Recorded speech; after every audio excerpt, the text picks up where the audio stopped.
welcome back to the Couch Command. With me today, I have MJ. Greetings and salutations. Thanks for having me back after Right. my long-time listener, first-time caller episode last time. Glad to have you back. And also I have with me Isaac from Lobster Magnet Reviews on YouTube. Hey, thanks for having me. Always a pleasure to be here.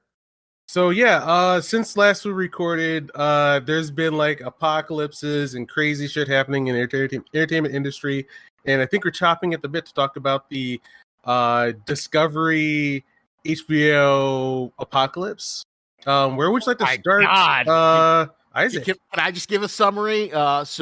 Basically, there was this $70 million Batgirl movie. There are two narratives that are going here. There's the narrative. I've heard different estimates. You're right. It might be 90 million. I've heard 100 million. I've heard 70 million. I've heard 90 million. I think the narrative right now is 90 million. Mm-hmm. So basically the narrative about the movie is twofold. The one is that the conservative narrative is that the movie was so dog shit that they just wanted to cut their losses and not put it out, not damage the DCEU, just move forward with whatever the new post-merger branding is going to be. And then the sort of more liberal narrative is that you're suppressing the race-swapped Barbara Gordon. You're suppressing the two directors who are both people of color, and you're kind of throwing these people under the boat to appease the Snyderverse people, or that like and also the narrative, is just that like this is a terrible look. This is showing it. So conservatives are kind of like celebrating, the go woke, go broke, and that David Zaslav, the new president of Discovery / Warner Brothers, is basically he's cutting off the fat. He's getting things in order. He's only getting shit that works, and it's time to kind of like get rid of these sort of pandering fluff that they'd have to spend another $50 million into it. And it's also a big deal because Michael Keaton was supposed to be in it, and maybe it was a multiverse story. So it's also this like harbinger of like greater like media culture, in the sense that like one point that they want to merge Discovery Plus and HBO Max, which to me seems like a terrible idea to like just pollute all of the scripted programming and the legacy that HBO has by just like putting all the dreck on Discovery. And oh my God, let me see if I can find it. There was this like slideshow, Discovery Plus. HBO. Well, give your thoughts, and then I'll let you know when I find this. Oh wait, here we go. Okay, so there's this corporate slide, probably from a PowerPoint deck. Unique and complimentary. HBO Max male skewed, scripted, lean-in, appointment viewing, home of fandoms. Discovery Plus, female skewed, unscripted, lean back, comfort viewing, home of genre-doms. How do I just fillet myself in front of everyone with how culture is currently? This is how you do it. Like, I get what they're doing, and they're probably not wrong, but like, saying this out loud, like, have they not been paying attention to the internet for the last 8 years? Yeah, Jesus fucking Christ. Like, shows are all male dominated. You know what? They might be, but like structuring it like that's just like every freaking person who wants to step into the SJW ring has just put like a massive target right on their forehead. You just basically like put it out there. I don't know how you would like put this out there, and that's why Zaslav is kind of becoming like the conservative hero, because he's like, yeah, he's saying no more. He's taking it back. Yeah, and I want to clarify for the audience of I think potentially 100 people, which I'm actually cool with and impressed. I would say that when we say liberal and conservative, we're taking in like general broad strokes of like how it's seen, because like there are people on both sides of the spectrum that also still feel the same way. Like, I'm liberal myself, and like I was at first thinking that Dave Zaslav might be a champion, and I do want them to stop with the trying to gender swap the mainstream of DC, because they feel that's popular to do now. But like, yeah, there's the. Do you guys watch the movie Bob at all?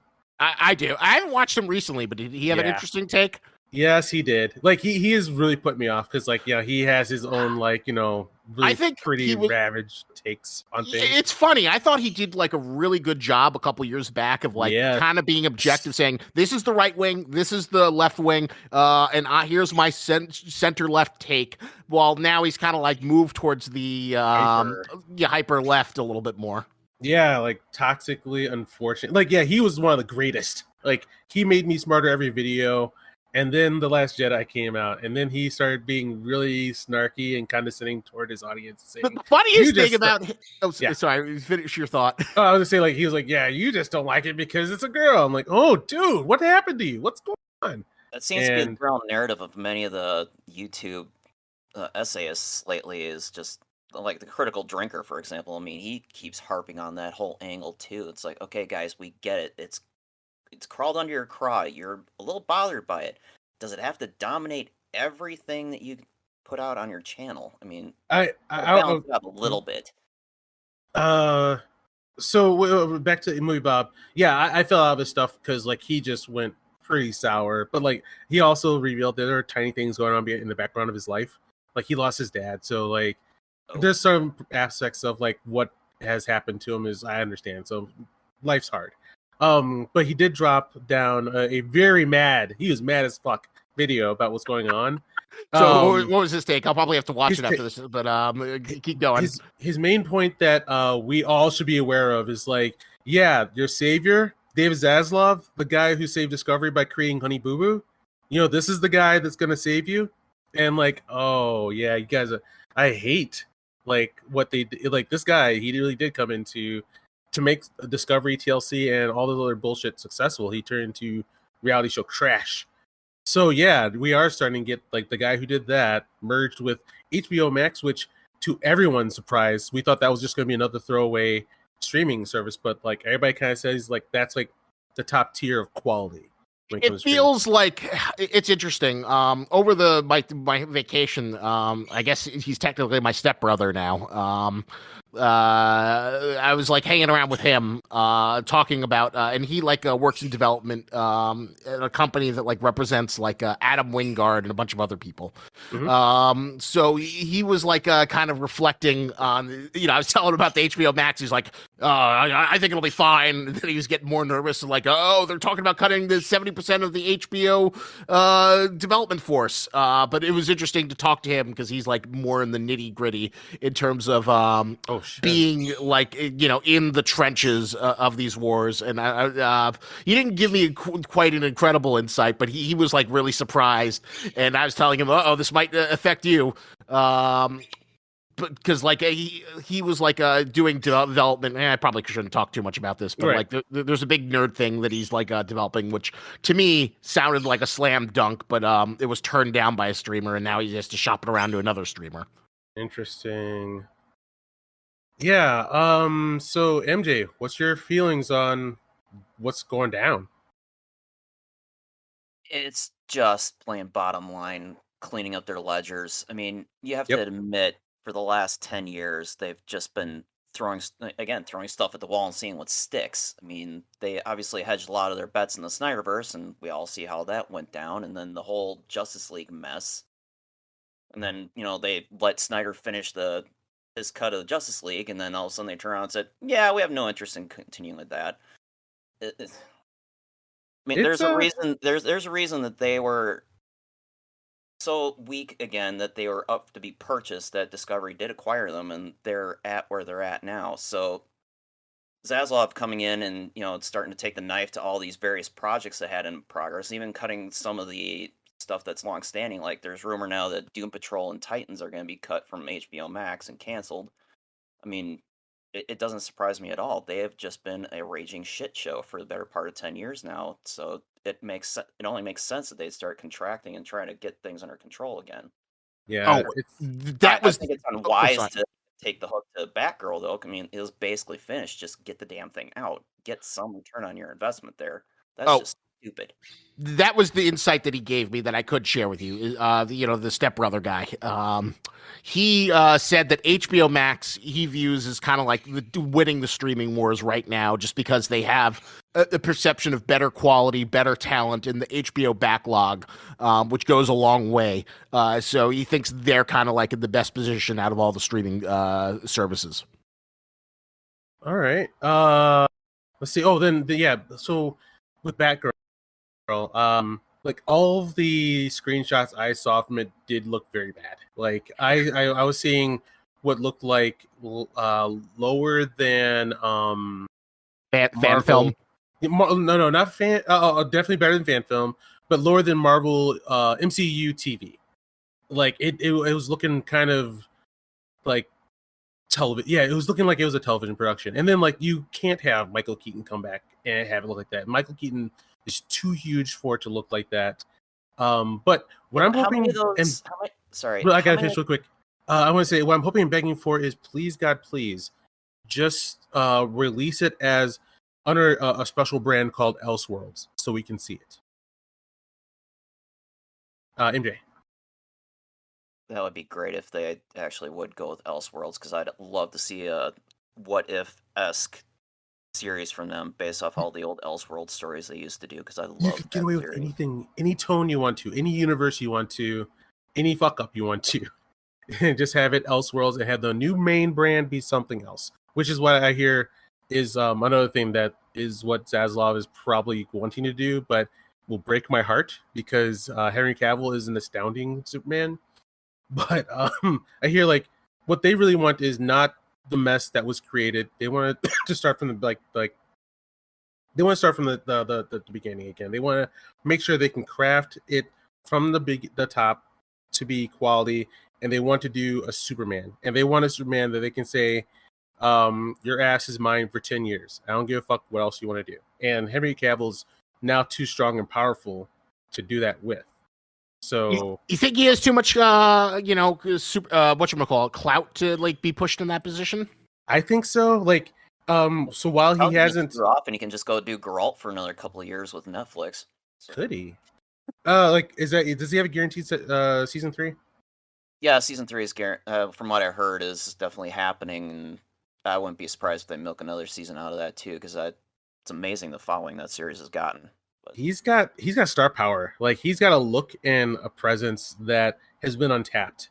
So either he has the power for Marvel, it sounds like they're kind of inching toward him, or they could like bank on him for like a final Superman movie. Because like I think DC is definitely heading toward some kind of crisis event that they're going to use to reboot everything. And I just heard that's what MCU is doing right now. That's why everybody's dissatisfied, because like we're in the place setting episodes. Well, here's the big sort of question though, is that I thought the Flash point was supposed to be the place setting reason. You motherfucker, Ezra! I'm so mad. I have waited my entire life to see Michael Keaton back in action. I love when he was like gonna pull off the greatest the tarp off the greatest Batmobile ever made, and he just couldn't help himself, did he? Just want to choke him, like, shut up, dude. Just go home and just order sushi every day and enjoy your life. You're rich. Stop fucking up. Leave the kids alone. Yes, dude. Is it that hard? Nothing else you could do.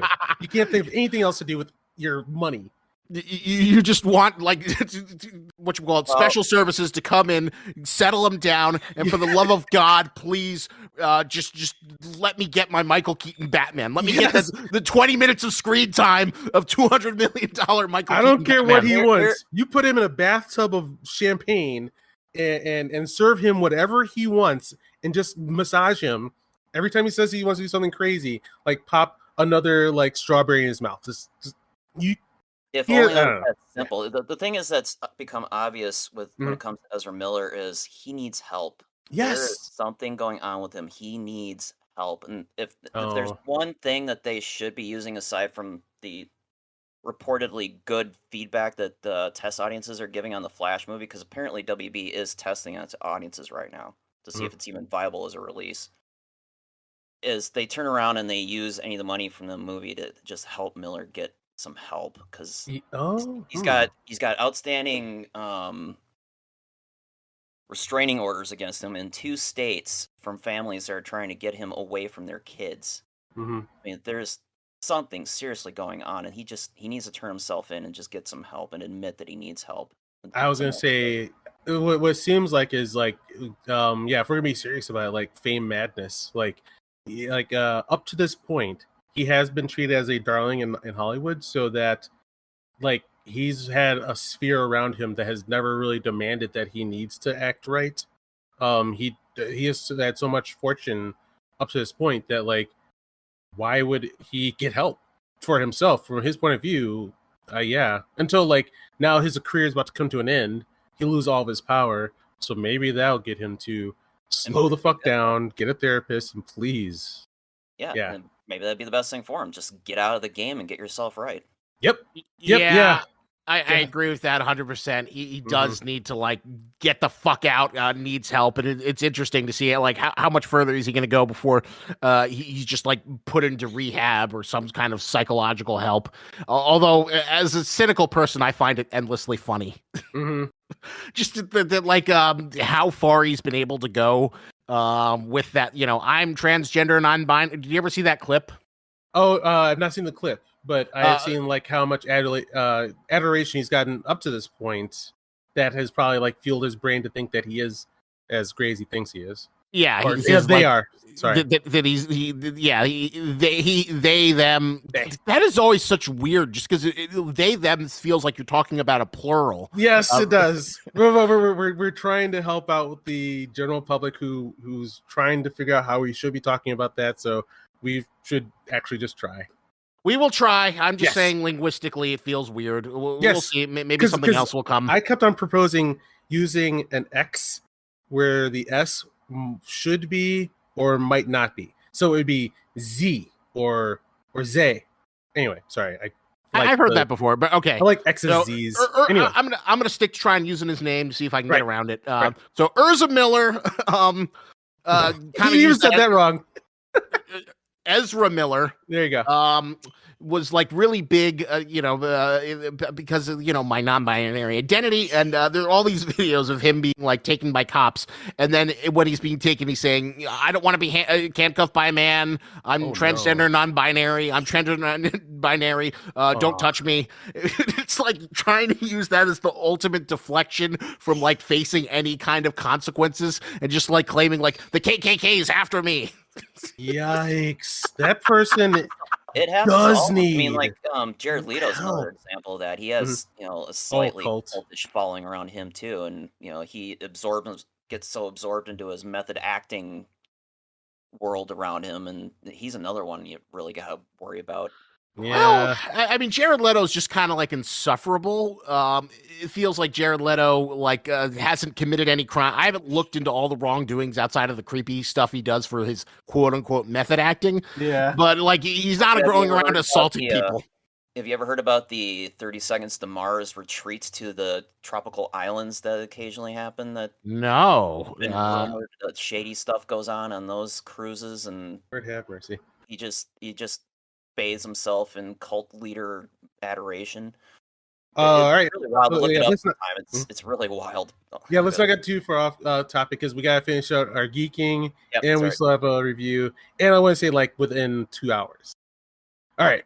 Do we have anything else we want to cover on like this DC apocalypse? And I'll say the one thing that I'm begging for is like for the longest time, there's a guy named Matthew Vaughn who's been a favorite director of mine.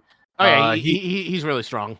Yeah, he was my there was a running of him, J.J. Abrams, and I can't remember who else who were supposed to be doing Star Wars, and he was my first pick, and they went with J.J. Abrams instead.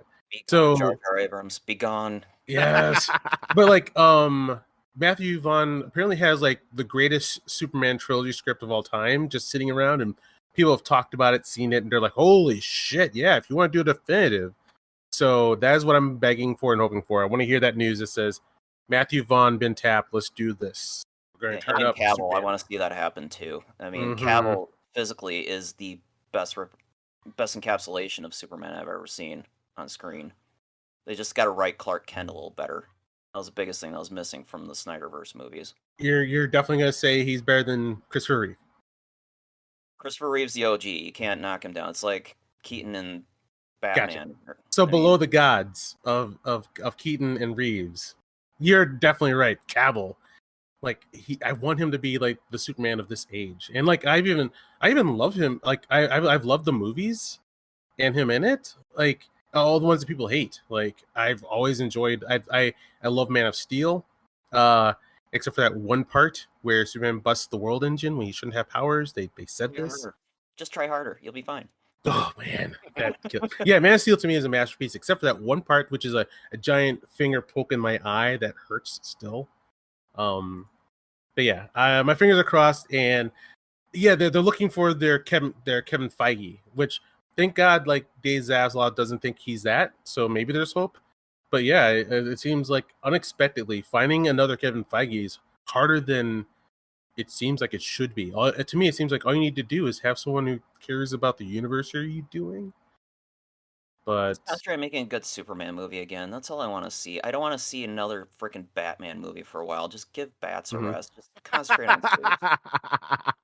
Well, I was talking about this with Keith about a week or two ago. I mean, there have been 6 Batmen in the last like 20 years, or excuse me, 30 years.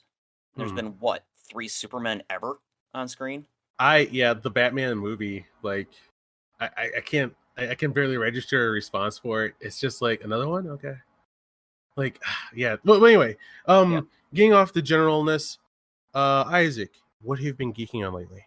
All right, so the most mine is mostly negative stuff. So I'm gonna lead into this stuff, and I'll give you one positive thing that I've really enjoyed. So I saw the Buzz Lightyear movie, and what was your opinion, Keith? The Lightyear movie was me hoping that I'd like it because I don't really care that much about Buzz Lightyear, and like talking to my friends and their family, like they all actually do care about Buzz Lightyear. Like he's like a real character. Like he's never really registered with me as much as like those movies, the Toy Stories were always situations, and I enjoyed the experience. But if you're like, do a Buzz Lightyear movie and not be Buzz Lightyear, I'm going to be okay with that as long as it's good sci-fi shit movies. So was it a good sci-fi story? It was fine. It was only fine. The starship designs were off the goddamn chain. That was amazing. I saw lots of like 1950s homages of like the art they're using. So like all of like the art that I'm seeing on screen is fantastic. The story is so I think the kids call it mid. Yeah. It was half baked. Yeah. I found it really interesting. Like, I mean, it's not terrible. I don't think Pixar makes bad movies. They just, at worst, make mediocre movies that are still kind of watchable. Yeah, kind of like the Marvel machine. But I do think it's a really interesting, because you're right. The design is fantastic. All the ships look great. It's obviously a huge attention to detail, but it's totally doesn't vibe together, because you have like these hyper really cool real detailed designs with like also trying to merge with the shit that's like Toy Story toys, and then you also have just this really mid-story, like I don't know why, like Buzz Lightyear is supposed to be this larger than life character. The entire story is that they get stuck on a planet and they somehow can't contact Star Command to get them off the fucking planet. Yes. that was a big part of like, so where's the rest of the galaxy? What happened to that? Like, like they didn't have a rescue beacon going out and weren't be actively looked for the whole time. That didn't jive. Right. Like if you're going on a mission, like what I saw, they should know the direction you're going in, right? No? Okay. You never reported back. Nobody sent a rescue probe. No, they have all this fucking advanced technology. You can't fucking talk. You have to use this super. It's like such a bad premise that like I cannot believe that like the highfalutin Harvard Ivy League super smart people at Pixar decided this is it. This is what we're gonna. This is our Buzz Lightyear moment. This is what we're gonna do. This is what we're gonna base it on. Versus like a more conventional. Oh, we're gonna go on space mission. It's funny because like Disney has another movie called like Far Wide Galaxy or something. Another Disney animated movie. And it's like, why is this not the Buzz Lightyear movie? Far wide galaxy. Here, let me see if I can pull it up. Give me your thoughts while I find it up. MG, what were you and your kids' take on Lightyear? One of my kids will watch it. Ooh, they won't. They'll watch real Buzz Lightyear stuff. Both of my boys watched all 4 Toy Stories. My youngest particularly loves the Toy Story movies, even still. And those movies have been around since 1995. It's a well-established IP at this point. The impression I got from all the trailers leading up to it into the actual movie is this was just a general sci-fi movie that they painted Buzz Lightyear all over, but then they forgot to keep developing it so it was its own decent standalone story. It's just a lot of generic cliched stuff that they've been shoving in all the other Disney movies lately, and it's a lot of missed opportunities. Yeah. Here we go. The movie is called Strange World. I'd recommend not like stopping the podcast, but if you can put it in a tab and just like play it on mute and you'll see what I mean. Basically it's like this diverse group of people, and they go and explore, and it's like this really cool planet with a bunch of weird stuff, and it's like why was that not the Buzz Lightyear movie? This is exactly what I was MJ, look this up, because this is exactly what I was thinking they should have done. Because like while I'm watching, I was like, okay, how much better would this have been if like you weren't bound by Buzz Lightyear iconography and like imagery, and you just let all these the staff that was killing it with design, let them go wild with everything. We saw the trailer for this. That's right. Yeah, it was fun as hell. Yeah, this looks like what Buzz Lightyear should have been, and I've never heard of this. For this before Thor. That's right. Yeah, this is exactly what it should have been. I don't know why you would limit yourself to what feels like a side story in a video game. Like Buzz has to get off this planet, and they have that emotional moment where he's like going through years doing the stupid tests and the time dilation. That's supposed to be like the big Pixar make you cry moment. And all the time I'm just thinking, I don't care. I'm just like obsessed about like why you cannot like call someone. Why cannot ET phone home versus like we have to make the rainbow fuel to get off the planet, and also the stupid reveal that like Zurg is actually an older Buzz. Oh, because I had that spoiled for me before I saw it, and I wanted to see like because there's some lately I've been seeing like there's been good fiction where spoilers don't matter. So even if you knew the spoiler, when you still see how they did it. Yeah, it's still like holy shit. In context, it still holds value. It's like Bucky Barnes, the Winter Soldier reveal. People go shock, even though it's like the oldest secret in the world, because it's a revelation to Captain America. So that's why it's like shocking to an audience. Mm-hmm. Sorry, I've read the comics. Yeah. Yeah, this reveal was it just made me smack my lips dryly. And also, did they just royally fuck up their time travel? Like, wait, how did this future Buzz happen at all?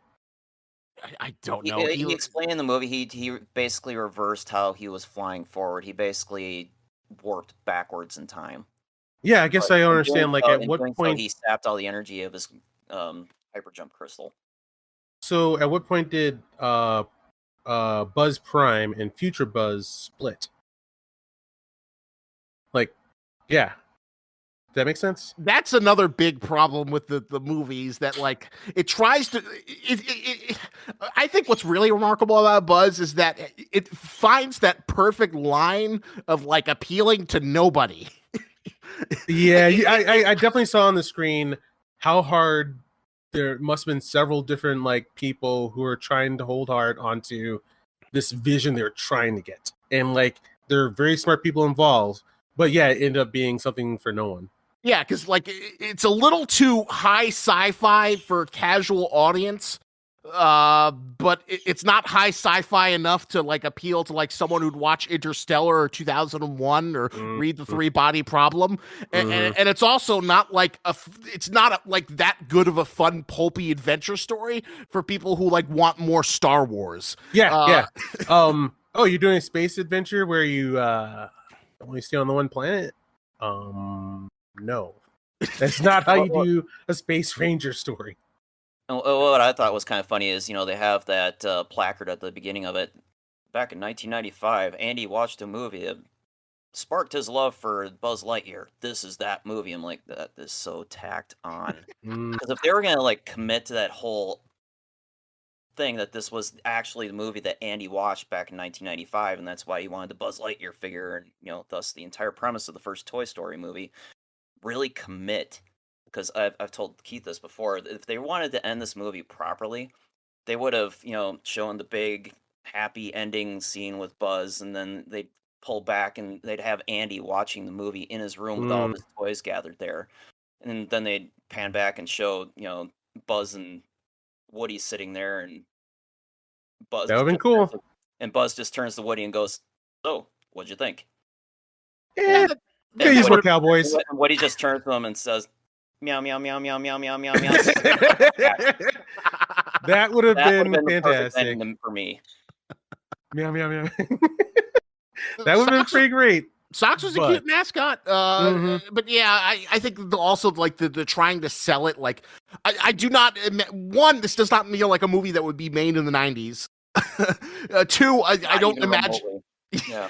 Two, this doesn't feel like the kind of movie that would get a kid so excited that he has to get the figure about a guy. I was thinking about exactly that point, which I was that's a good place to jump in. Where I was watching. Do you guys watch Spectre Creative, Scott Knightlick? Never heard of it. Sorry. He is the guy who ran this toy brand of the Masters of the Universe Classics. And he has a YouTube channel where he drops down his insights of being in the toy industry. So one of the main things about toys is kids want to buy buy the toy that represents them. So the reason why you don't sell out black characters is because of the majority of the people are black, and they're still just buying toys not for racism reasons, but who best represents them. And therefore I was looking through their characters in the story, what kid would want to be any one of those characters except for Buzz and the sidekick girl.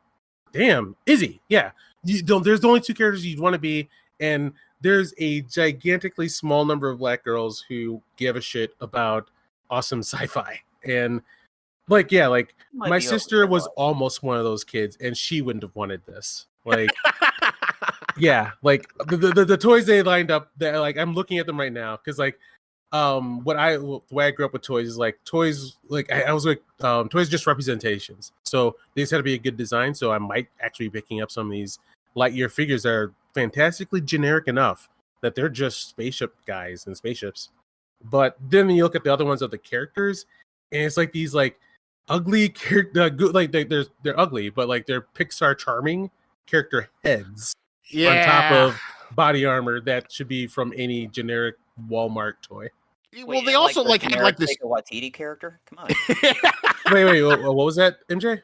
The title for the generic Taika Waititi character. Was that Taika? Yeah, you didn't recognize his voice? That was Taika. I didn't, and now that makes complete sense. You're right. You're 100% right. The Pixar heads do not mesh with this kind of war space trooper armor that they're wearing, which I thought weird. It was an aesthetic that it was an uncanny valley, only it was uncanny artistic design. Not a single. They're charmingly few people, and God bless those few people who do want this. But there's gonna be there's only maybe 8 guys on the planet who are holy shit, they made me when they see Taika's character, and God bless them. I'm glad they're happy. But yeah, I don't know what they're going for, especially heavy ordnance grandma. All right. But I've always been annoyed of that trope since the 80s, where you have grandma who's always a skateboarder and who's secretly badass. Yes. I've always rolled my eyes at that, but then it kind of clicked for me that kind of cute. They're continuing to do it all. They're still doing it. So anyway, yeah.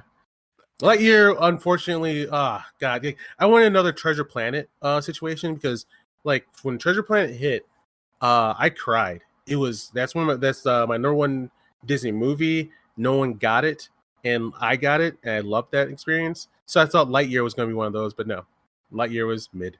Yeah, the Treasure Planet was like this passion project, and there's a lot of interesting stories about like the team that wanted to do Treasure Planet for years. Oh yeah. And it's a shame it didn't hit. But it's funny that you compare Treasure Planet to Lightyear, which is So all right, so let me get through a few other things. Yeah. I saw Nope. We won't get too much because I know you want to do a more in-depth discussion, but let me tell you a funny story.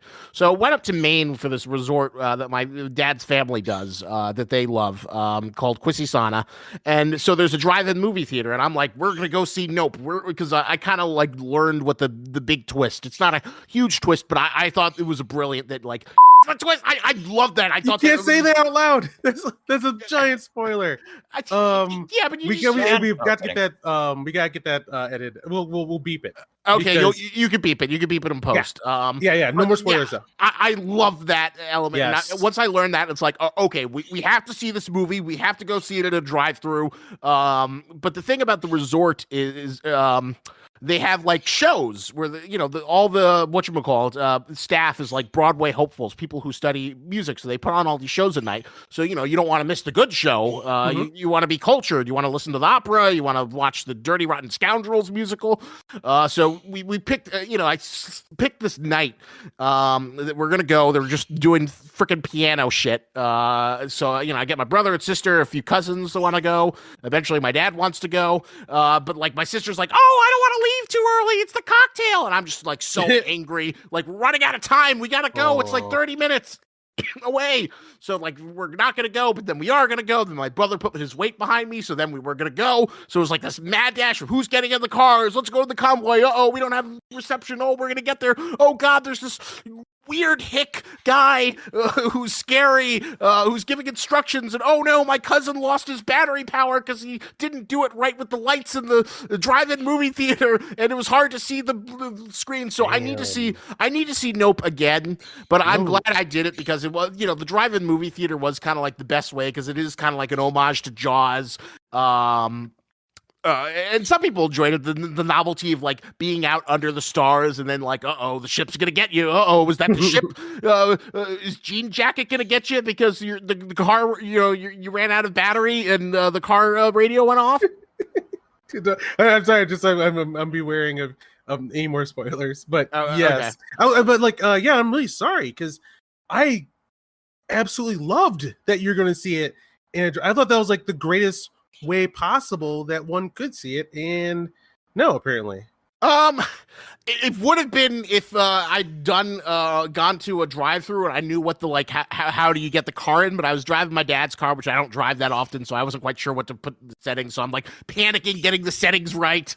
But I mean, you're right, it is like the perfect vibe to see that movie, and I really appreciated Nope. I thought it was a really smart way. I have a few niggles here and there, like I wish a little bit more violence, like a little bit more graphic. I was gonna say really quickly that like we, since it's so much easier now to do podcasts with like the audience, like we had to go through a whole thing of each of us recording it and whatever. It was a whole thing. So now that's really easier. If you want to, me and you can just like knock out a spoiler like whenever you want to. Okay, I'll think about it. I do want to like try and see it again so I can like give it a fair assessment. But I thought you'd like that story about seeing Nope under the drive-through. I loved it, but apparently it wasn't as cool as it could have been. Apparently, well, when you like the car comes out and you're trying to get it back in and you miss out full scenes of dialogue, you're like, no. But I really enjoyed like the 95% I saw. I thought it was an inventive film, and the kind of diversity I like to see.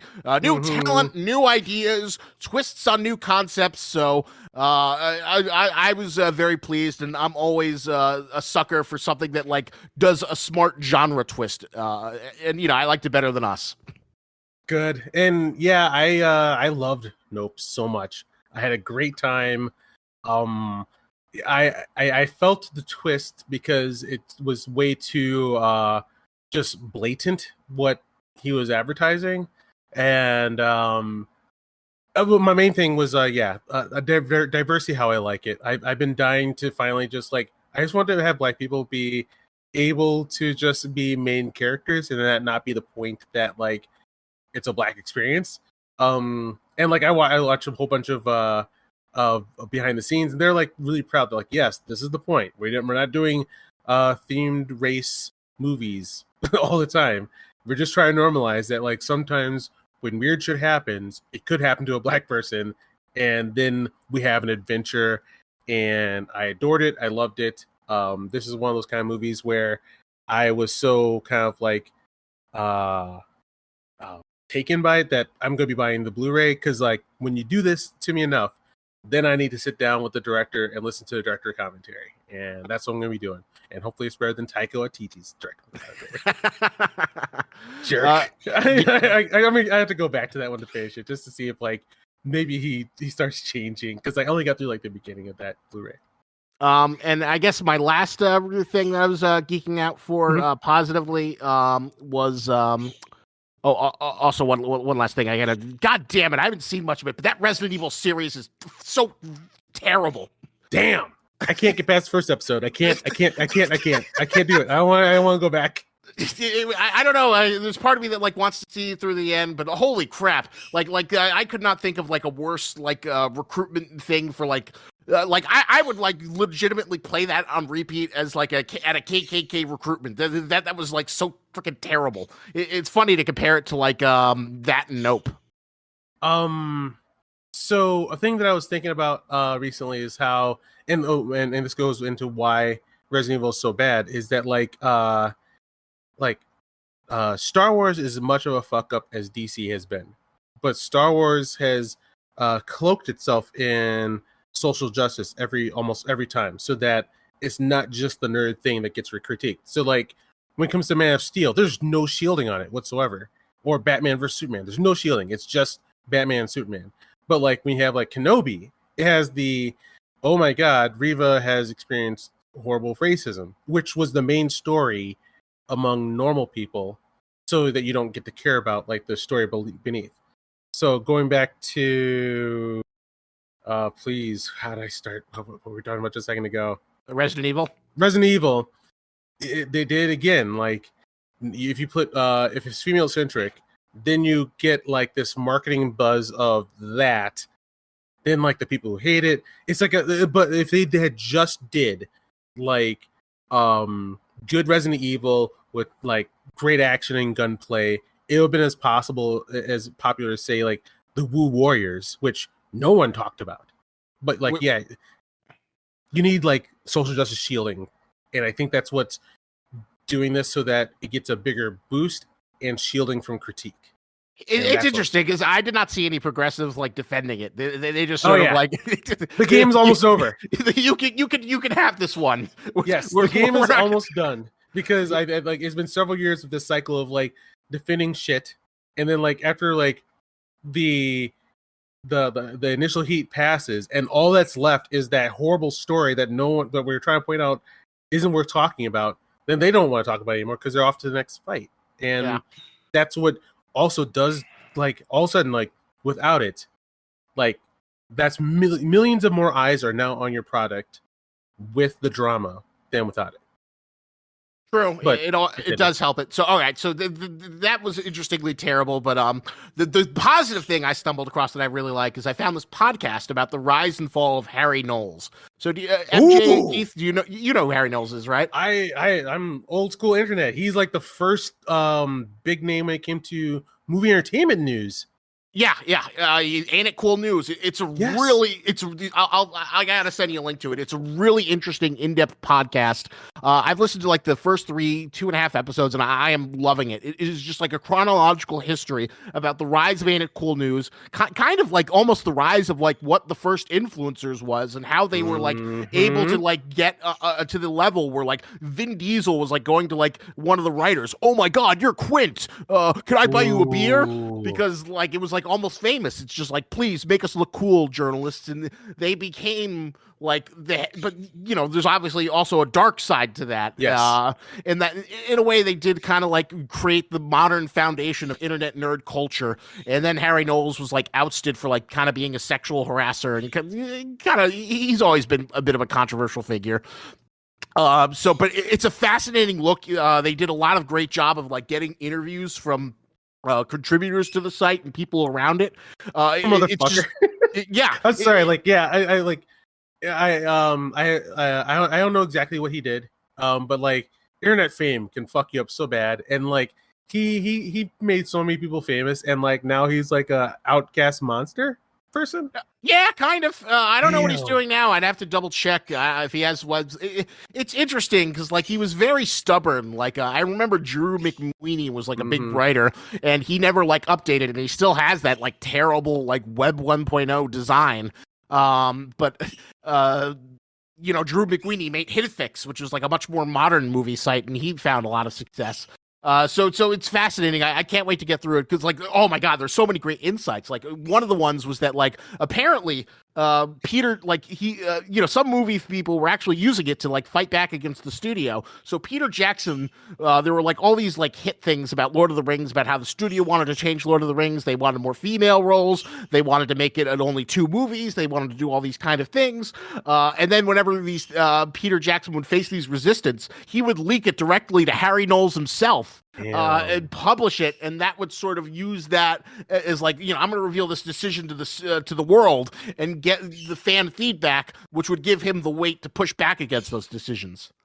Damn. My memory of Harry Knowles. One of the things I remember was like, I do remember how close he was to the Lord of the Rings production because like he had an offer to be dressed up as one of the dwarves, like when they're like saying, this many rings were given to elves, and this was given to the dwarves, and like they raised their rings to the sky, right? Oh, really? I Harry Knowles was offered to be one of those people, and he said, "Fuck no! I can tell this is special, and no one needs to see my sellout piece of shit face on the screen." That's what he said. It's good that he had that I'll never forget integrity. That quote. Yeah, like that quote. He was like, "No one needs to see my sellout fat ass piece of shit on the screen. This is way too important. Thank you for the offer." And I was like, whoa, because I would have turned that down. I'm sorry. Like, you have to blur up my face if I'm smiling too hard, but I'm getting in that frame. Yeah, he did some good things, some bad things, so I'd highly recommend it. It's a great podcast to listen to. All in, as soon as possible. Thank you for that recommendation. All right, next person up, right? For geeking? Is MJ? Or do you have anything else, Lobster? For now, I'm sure during your discussion I'll be like, "Oh, god damn it, you made me think of something." But I'll try and be brief. I always like to make sure you and MJ get your spot. Gotcha, MJ. What have you been geeking on? Well, we're just a week past the release of Sandman on Netflix, and thank God it turned out as well as I was hoping it was going to. I've been hearing good things, thank God. I plowed through it in 3 nights. I was so happy. 20 years of waiting paid off. Thank you, Neil Gaiman, and I can't believe I'm saying this, David Goyer. Neil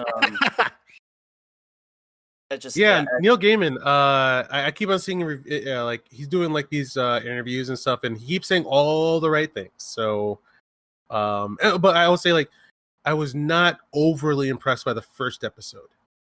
Does it get way better? It was definitely a growing pains episode. They were definitely all trying to figure out how they felt about it, especially Tom Sturridge's dream. You could tell that he was still trying to figure out the character, but you can tell as each subsequent episode came out, he figured it out more and more. And by the end of the season, it was all right.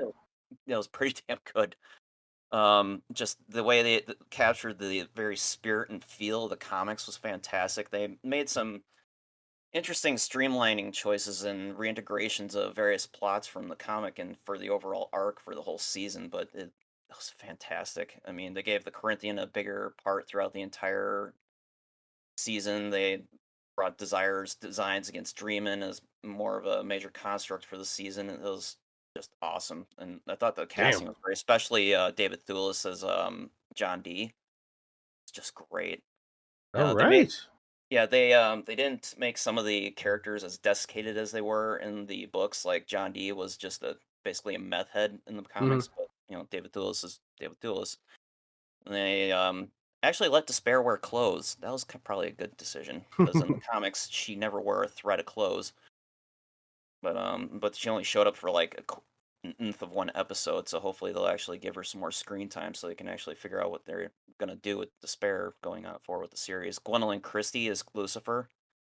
I am seeing Despair, and her without clothes makes sense if you're gonna be graphic and very sad. Well, it made sense for the comics in the late 80s, but yeah, for TV, that probably is a little much. No. Yeah, not like this. It's grotesque and sad and black and white and just perfectly. Whoever drew this, like, yeah, they got some despair correctly. But yeah, then like I said, Gwendolyn Christie as Lucifer.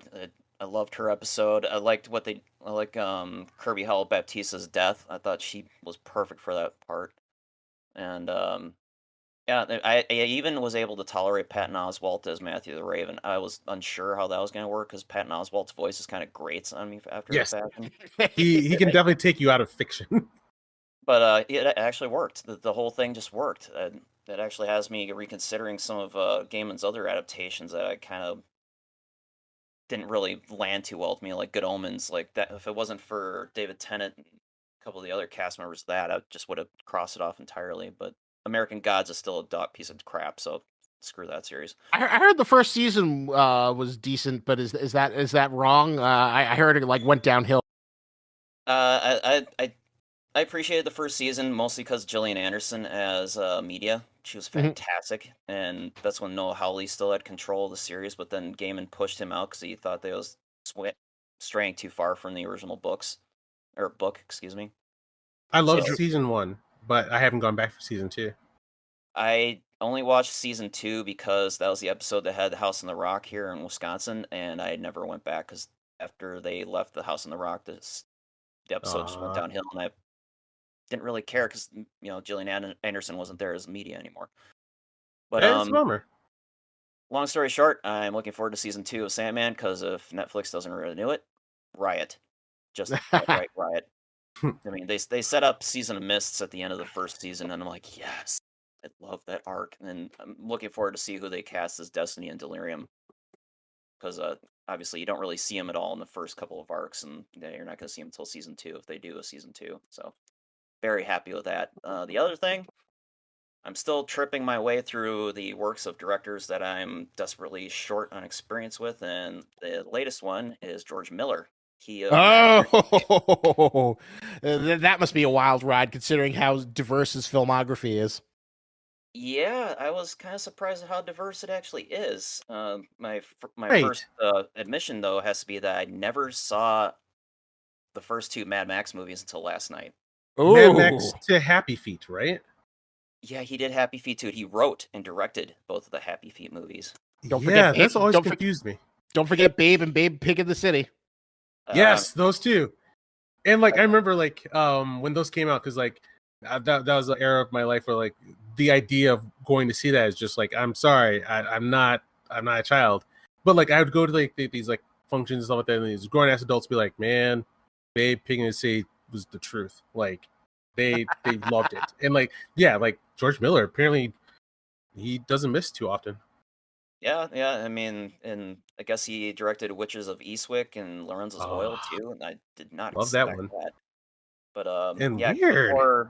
Before last night, the only movies of Miller's I'd seen was Fury Road, obviously, and I saw Witches of Eastwick like years upon years ago. But the main reason that I was tweaked to finally start going through his filmography is because of I saw the trailer for his new movie coming out at the end of this month called 3,000 Years of Longing, and it just looks like a Terry Gilliam-esque trip. And his upcoming film that looks really good. Yeah, with Idris Elba. And, that looks really good. Yeah, so. And George Miller is a hard one to keep track of because I didn't know that was him, and he strikes me as like there's something I've seen in like the best creators where each time they do something, they do really want to get wildly different each time. And I always like thought that was like weird. Like, if I was as good as George Miller and I was able to make Mad Max movies, he'd continue to make Mad Max movies. But like, what kind of mind says, done with that, I'm going to make penguins. Now I'm going to make talking pigs. I'm like, wow. Well, it was that's what was kind of trippy about finally watching the Mad Max movies last night because, the first Mad Max movie was his first movie ever. Came out in 1979. And then you watch Road Warrior, which came out just 2 years earlier. It's almost like a completely different director did it. Mm-hmm. He found his style suddenly going into Road Warrior, and Road Warrior is fantastic. The first Mad Max is a little rough, but it almost felt like that was the first movie he did out of film school or something like that. But I was glad I finally got to see those. Though the one project of his that I really wish had seen the light of day was his Justice League movie. Yes, Yeah, I was gonna say. Because I don't know how steeped you guys are in the whole lore behind that whole mess, but oh, wow. Yeah, I was watching it while it happened, and I will say that like everything I was hearing didn't sound good at all. Like with George Miller, they really did they wanted to skip to the end of the line. They didn't care about any kind of continuity. They don't care who was cast as what. They just wanted like everything I was hearing was like, let's just make Justice League movie. I don't care who you cast. So like they're gonna just like this whole original cast for just a Justice League movie, no build up. Didn't Yeah, sound but good. you look at it now. I mean, with the years between it and now, it almost has like a Jodorowsky's Dune level legend to it. It's Mhm. kind of fascinating to read through. I mean, they're gonna have Army Hammer's Batman. They're gonna have DJ Controna, who's in the Shazam movies now, as Superman. Adam Brody was gonna be Wait. Which guy was gonna be Superman? DJ Catrona. He's one of Billy Batson's brothers in the Shazam movies. Oh, wow. Yeah, so he did eventually end up in a WB movie, just wasn't the one he was originally planning to. But I they were think gonna I have remember seeing him actually as that's George Miller Superman. yeah, he was gonna Yeah. be the George Miller Superman. Yeah, this is what I was talking about. I was like, okay, I don't know who you are, and like all these other people, like, oh yeah, it's just him. I was like, you look like you'd be an okay Superman, but like, yeah, just skipping in a line and having Superman looks like this would to me was like, slow down, guys, slow down.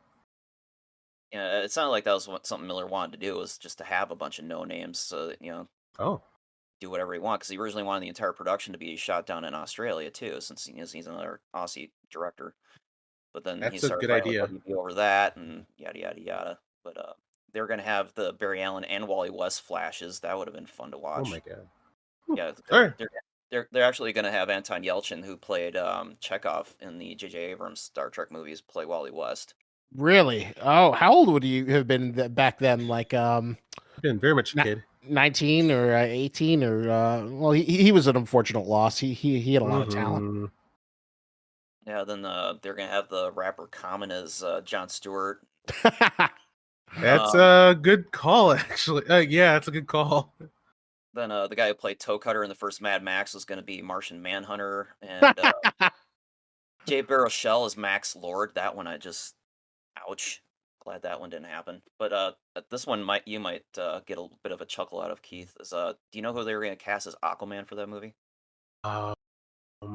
Who? Santiago Cabrera. No, never. Who's that? Otherwise, well, you know him better as Chris Rios from Star Trek Picard. Oh, dude, that would have been fantastic. That would have been fantastic. I would have loved him. I now that you're saying like he's specifically going for a bunch of unknowns so he can do whatever fuck he wants. I love now. Now I'm on board. And Chris Rios as an unknown Aquaman would have been a lot of fun, I think. Yeah, it would have been a fun movie. It's just unfortunate it never happened, and just reading the stories behind what they did try to do and what didn't happen and what eventually undercut it. It's just That's what I'm it's saying. almost Do Jodorowsky's Dune Elseworlds legend level. Yeah, turn Elseworlds into an anthology brand so that like if you want to have George Miller do Justice League, you can. If you want to do anything, you can. And then like have your stuff. You can fail all you want underneath Elseworlds, but then you have your main that you're more safe with. Though at this point, I wouldn't mind if they turned his script for the movie, which did leak out on the internet eventually, if they did what they have been doing with the animated movies and make those the Elseworld stories. I think that'd be a fun animated movie to see, is them finally turn Miller's script into an animated. So, maybe someday. Shoot, my brain just forgot a good point that was good to make. Anyway, what else have you been geeking on? That's about on to you, sir. All right, for me, what I've been geeking on is let's see. Recently I saw the Lego Summer Adventure because I wanted to further cut myself with Disney Star Wars content. And this is like there's this one guy named the First Okiro. He's one of my favorite YouTubers, and he did like a great video about like the tragedy Black male fans are experiencing with how how Star Wars has treated Finn has just been devastating. And like he posted up how, oh hey, cool, like maybe we are giving Finn a little love, and he's back for a epilogue. And it's kind of like an epilogue to the sequel movies. But the sad disappointment is that like they use the crew of the sequels go on the Halcyon cruiser for a summer vacation. I laughed so hard. They actually went to the Halcyon cruiser. They're begging people to please think this is a cool thing. So they go there, and then unfortunately, all they do is treat Finn as a framing device so that they can tell stories about other people, and including a story about young Ben Solo piloting the Falcon for the first time in a story that sounds like somebody saw in the extended universe. Yeah, it ends with like dropping off Ben to the Last Jedi Academy, and you're like, ugh, why did I watch this again? Like, yeah, it was nice that like on screen they weren't actively humiliating Finn, and they did finally confirm how much he does have the Force, and like he was talking to like Leia, Obi-Wan, for some reason not Luke Skywalker, I don't think. Or did that happen? Anyway, it was fine. It was sad because it's not really a Finn story, which is what fans been wanting. This is funny you went there. Now they're not going to do. Although, random question though. Hello, I'll keep it brief though, because I know we want to get to our main event. Yeah. Which movie do you think did Finn worse, The Last Jedi or Rise of Skywalker, Return of the ninth one? Last Jedi by orders of astounding nightmare magnitude. Like, so what I really quickly I'll say that like J.J. Abrams hated what they did to Finn. Like, Finn was supposed to be a main character, and he fought tooth and nail to keep everything he could about Finn in there. So that's why you got to see Finn take up a lightsaber at all.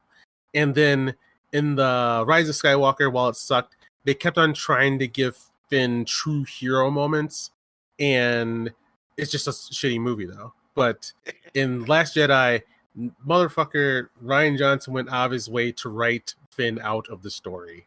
You think it felt like he gave him like a lot of time with that stupid planet time, and considering how like progressive fucking Rian Johnson's supposed to be, you thought that Finn would be his main in a way. I don't know. Try to like view it through the prism, because I've heard like criticisms. Oh, Finn's a coward. I personally kind of like that aspect of him, because like I don't know. Random question, Keith. Mm-hmm. Who do you think my favorite Straw Hat is? Usopp? Yes. I guess the Finn would have been the giveaway. Yeah. And the reason why I love Usopp is that he's the common everyman who doesn't have fucking powers, right. Who has to like scrap and scraggle. He's basically what any one of us would be in the One Piece universe. We wouldn't be but fucking... he's able to push through. Yeah, he's able to push through, and I guess that's what The Last Jedi kind of didn't give him, is they didn't give him a push-through moment, or like an earned hero moment. He kind of had one in The Force Awakens when he like faces down Kylo Ren. He's outmatched, but he still tries. Which for any other kind of character who's white, that should have been a setup for a rematch, but no. And like, so Last Jedi, like, the biggest problem with it was like Rian Johnson was saying how he can't write underneath those circumstances. He needs more time. So what I was seeing was Last Jedi was like constantly him trying to section things off so he didn't have to worry about them. So like, he gives Finn like a story that doesn't go anywhere, doesn't affect anything, but it's like keeps the wheels spinning so that he's on the screen. So they didn't give him anything to do. Didn't like, if you're in Star Wars, you're supposed to be building up to being a pilot, a Jedi, a gunslinger, or something. They made him do nothing. All right. It was a very ineffective, but all right, go on with the other things you're geeking on. Gotcha. The other thing I wanted to geek on is the Orville, true Star Trek. Yeah.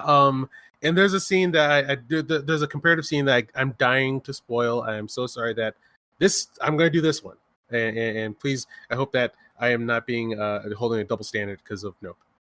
But okay, so in Star Trek Picard, they had a horrible time travel story where a character goes back in time. he falls in love, and like he decides that, you know what, guys, you go back to our time. I'm staying here. I'm in love, and everybody gives each other this aw shucks look and wishes him well. And they see what he did in the future, like he had family and died in a bar fight. Good old Rios. And you're like, what the shit? And then okay, it seems like the Orville, some like with how shooting schedules are, there's no way they could have known. But there's an episode that does directly address this, where there's just an episode where a character accidentally falls back in time, falls in love, gets a family, and like the crew finds out about it, so they go back after him and stuff like that. And he does give this like incredible speech about like he was facing death, like he was like, and but he found life, and like his friends were like, yeah, we're really sorry for you, but we should throw you in the fucking brig, dude. What the fuck are you doing? You could be destroying the entire timeline. You don't even know it. And like they had like a real back and forth about like this guy hadn't give up his child and his wife, but like his friends were like, no, we don't. I'll exaggerate with them saying we don't give a shit about your wife. They actually did. They were sympathetic, but like there's a much bigger picture. And then like they found a way to fix the timeline without his help, and they told him straight to his face, they're like, we're sorry, dude, but we'll be seeing you soon.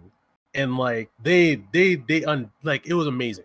I've never seen that in 1 year, head to head of terrible sci-fi story, then directly addressed how terrible it was. And the Orville, terrible. I would call the Star Trek storylines just more lazy writing than anything. But that's the most stark thing about this last season of the Orville, and even the previous 2 seasons, which I binged right before season 3 started. The moral arguments that McFarlane and the writers actually put into the Orville is like, this is what Star Trek used to do. What the hell happened? How you're supposed to be political, where it's just a story where It's you from it. Allegorical discussions. That's what. Yep, there you go. Like the story on the screen teaches you something that makes you think and doesn't tell you what you're supposed to think. So yeah, the Orville continues to knock it out of the park, and yeah, I love it. What was the best? We need to riot if there is not a season 4.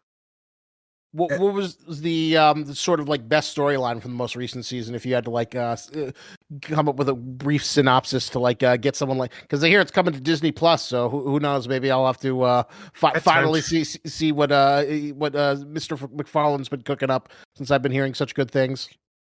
I would say like my favorite story was one I just said, the time travel one. Like that was Star Trek to the bone. Like they were faced with a hard decision because like the guy has basically he was like, hey, what, did you want me to kill myself? And they go, yeah, we do. Like this is like Starfleet is a real job, man. Like you know the consequences and the dangers. And I've never seen like friends say that to each other. But if you care about sci-fi and want to be serious about it, then yeah, dude, like there's no chances you can take. You don't go out and get a family. You gotta do what you gotta do. So yeah. If you're looking for a good hook episode, I think that'd be a good hook episode. But I mean, most of this past season was building a lot of storylines that were started from season 2, and I really liked the Topa episodes. I thought they handled that whole subject and the moral ambiguities and arguments back and forth around that, and the differing cultures between the other people in the Union versus the Mocklins. I thought that was a great setup. The Mocklins have been they've done like better trans moral stories than Star Trek has. Like they hit, like there's like an episode about that hit me like the Star Trek episode did about like queer and trans people with the asexual race. Like I never forgot that episode, and finally like the Orville made me feel that again, where you go, all right, thank you for that message. The world needs to hear this. So versus the having Stacey Abrams appear in Discovery. Yeah. Yeah, just hey, vote for this person. Like, dude, please stop. Yeah, that was a little on the nose. I thought that was a bit of a thud to an otherwise decent end of that season. But the episode I really liked was the one where the culture from the planet that Kelly thought was a god at first in the first season, and they kept Mm-hmm. flashing in and out of reality, and every time they flashed back in reality, like 100 years had passed. So after 3 years, when they finally got back into the same reality with the Orville and everybody else, it'd been 15,000 years since they'd first encountered him, at least in That the was timeline of awesome. this planet. And they'd evolved to the point where they're nigh immortal and all this stuff. And there was a quote from that episode that I just loved. And it was, the cultivation of the mind becomes far less stressful when you don't have to worry about dying. It's Mm, like, who comes up with this? Oh, that's a greght line. I love yep. it. And people still probably think the Orville is about fart jokes. Well, I That's mean, and I mean, anybody who thinks that the Orville wasn't a straight up Star Trek homage is just not paying attention. Even though mm, I do understand the whole, this is Seth MacFarlane. I mean, this is the guy behind Family Guy and American Dad. He's just known for fart jokes. I mean, Once Upon a Time in the West, or whatever that Western movie he did with. Yeah, A Million Ways to Die in yeah. the West. Yeah, thank you.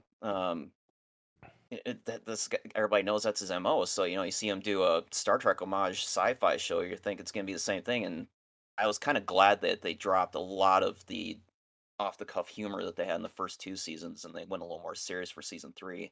Well, The really, the whole quality of thing. writing in season 3 is just yes, so great.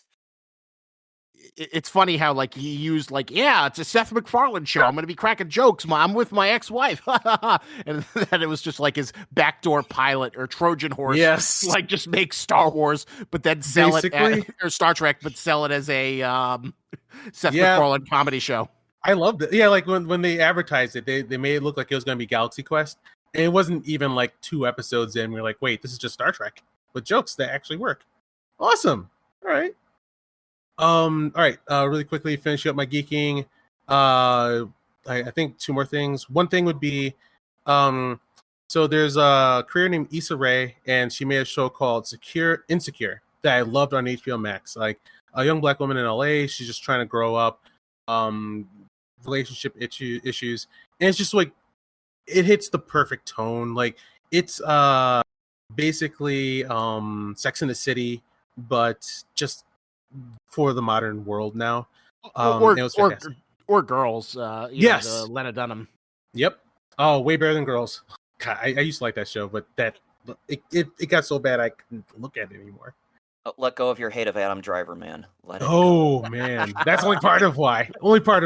And then she finished that, and it was an amazing series. Can't recommend highly enough. She's got a new show called Rap Shit, which unfortunately is so you can tell that she didn't want to do the same thing again. She's trying to be creative for the new world that we're in. And though the main problem is it's the storytelling format, which is basically through mobile devices. So unfortunately, you keep on seeing these strange edits where someone's looking at the phone, now you're looking from the phone and then past the phone to see what they're looking at, to cut to the next person who is being recorded. So it's too much. She's being way too creative, which I don't want her to stop doing. This is the kind of failure that I recommend and encourage, but I don't know if I can keep watching it. There's too much jump cuts to this phone, to that phone, to this recording, to that social media text is just too much.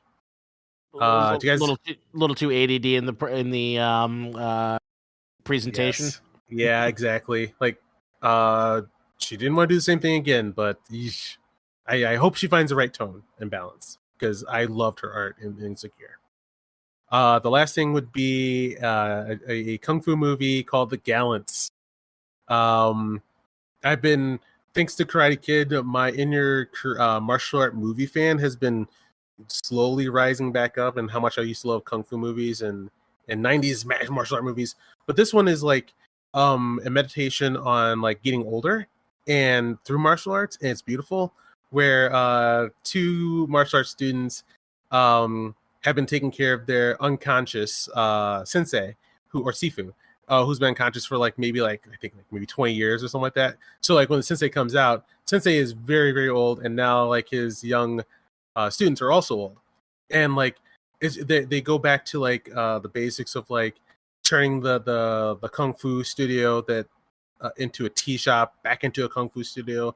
so that they all start practicing together. And then there's this young kid comes along, and all together they start understanding once again the fading world of the kung fu era, why you love it in the first place.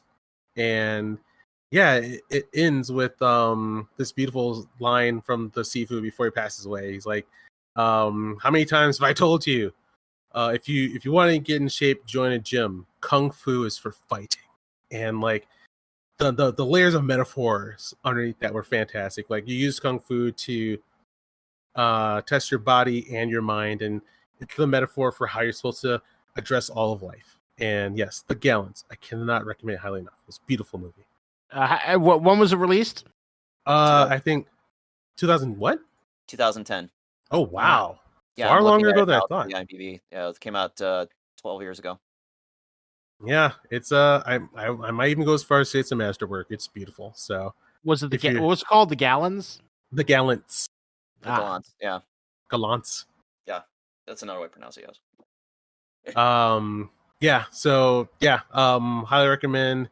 And then really quickly, I won't go long on this one. Ultraman Decker. I love Ultraman Tokusatsu, Japanese live action.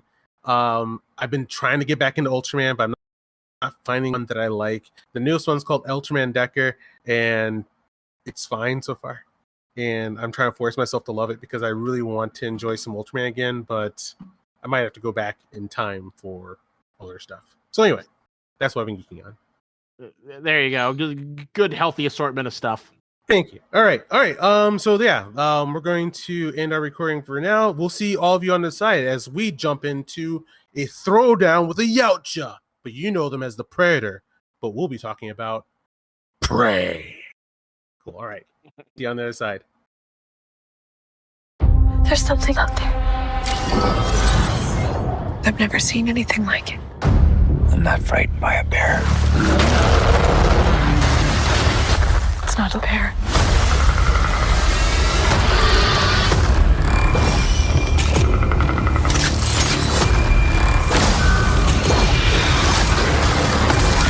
You think you're ready?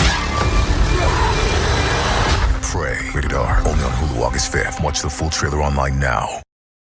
And we're back on the other side to throw down with a Predator. All right, so I think to start would be going around the table talking about like your past with the franchise, and I'll start. So my past with the franchise is that something I've been wanting to say for a while now is that I think that the most influential franchise besides Star Wars is Aliens. Like after Star Wars hit, like we've lived in a post-Star Wars world where everybody's trying to catch up to it. And I think Aliens is the same thing where we're seeing it in like all like video games, like Halo owes its life to Aliens. Oh yeah. So yeah, Aliens for me is like Star Wars. And in that I loved, like we used to have like me and my friends would come over, they'd come over to my house, we'd pop in the VHS tape, and like watching Predator 2 was amazing. Like for the diversity for me, it was amazing it's very rare that you get to see a black person just get to be an awesome character in the story. And yeah, Dan Glover threw down all the way to the end, showing a different kind of tough person can take out a predator. And I absolutely loved it. So yeah, Predator and Aliens have been huge in my life, and I was like pointing out to my friend that that's an alien head in the case right there, and he's like, no. I'm like, it is. So yeah, I was like I was one of those first kids who were like, they're the same universe. So all right, that's my background with it. Oh, my other background is like I've back in the 90s I was huge into reading all of like the novels and comic books. So I actually like love Predator Aliens lore. So I'm actually a fanboy of the series. So yeah, that's enough of me. MJ, what's your background?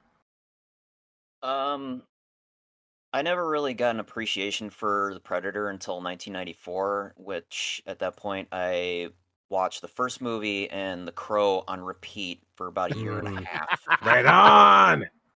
I love the first movie.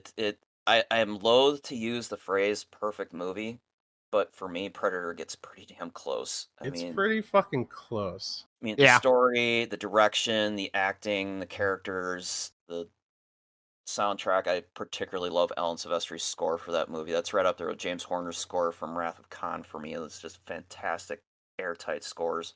At least that's not written by John Williams, because all hail. And then after that, it's just mainly been the movies. I've never played any of the games. I read the first Predator comic with Dutch's brother in it, but I never... Oh, God! A friend gave that to me, and I was, like, going through reading it, and holy crap, that was, like, such 90s schlock. I care about Dutch. I just think it's hilarious to hear you talk about it. And then they had, like, a whole swarm of Predators flying over New York City. Yeah. This sounds so cool. Was it bad? Because it sounds awesome. His brother, a swarm of predators in New York. I only read the first issue, and his brother's name is John Schaefer. He runs into a hunter in the city, because I'm sorry, I can't call predators predators. I have to call them hunters, or I twitch when I call predators. Hi. But that's the brand, so you have to call them predators. I understand that. No, wait. Well, why? Why do you not? Yeah, why not? Why not call them predators? That's why. Okay. I'll touch on it later, but it's the very definition of the word predators. It's not a predator, it's a game hunter. Anyway, so I've mainly been with the movies, even the, God help me, the Alien versus Predator movies. My other favorite was Batman versus Predator. I loved that first series that was drawn by the Kubert brothers, Adam and Andy. Oh. I loved that series of Bats versus the Predator, or the Hunter. And it's so great. I will have to find that, because I'm a huge fan of those brothers, more Adam than Andy. Yeah, it's because Adam did pencils and Andy did the inks, and it's just in the coloring and yeah, it's a fantastic series if you've never read it. Oh wow! The subsequent sequels, not nearly as good, but anyway. So yeah, I mean, if there's a Predator movie coming out, I'll go in the theaters and see it. Except for obviously I couldn't with this one since it was streaming only. But yeah, I'm a big fan of the franchise. All right, Isaac.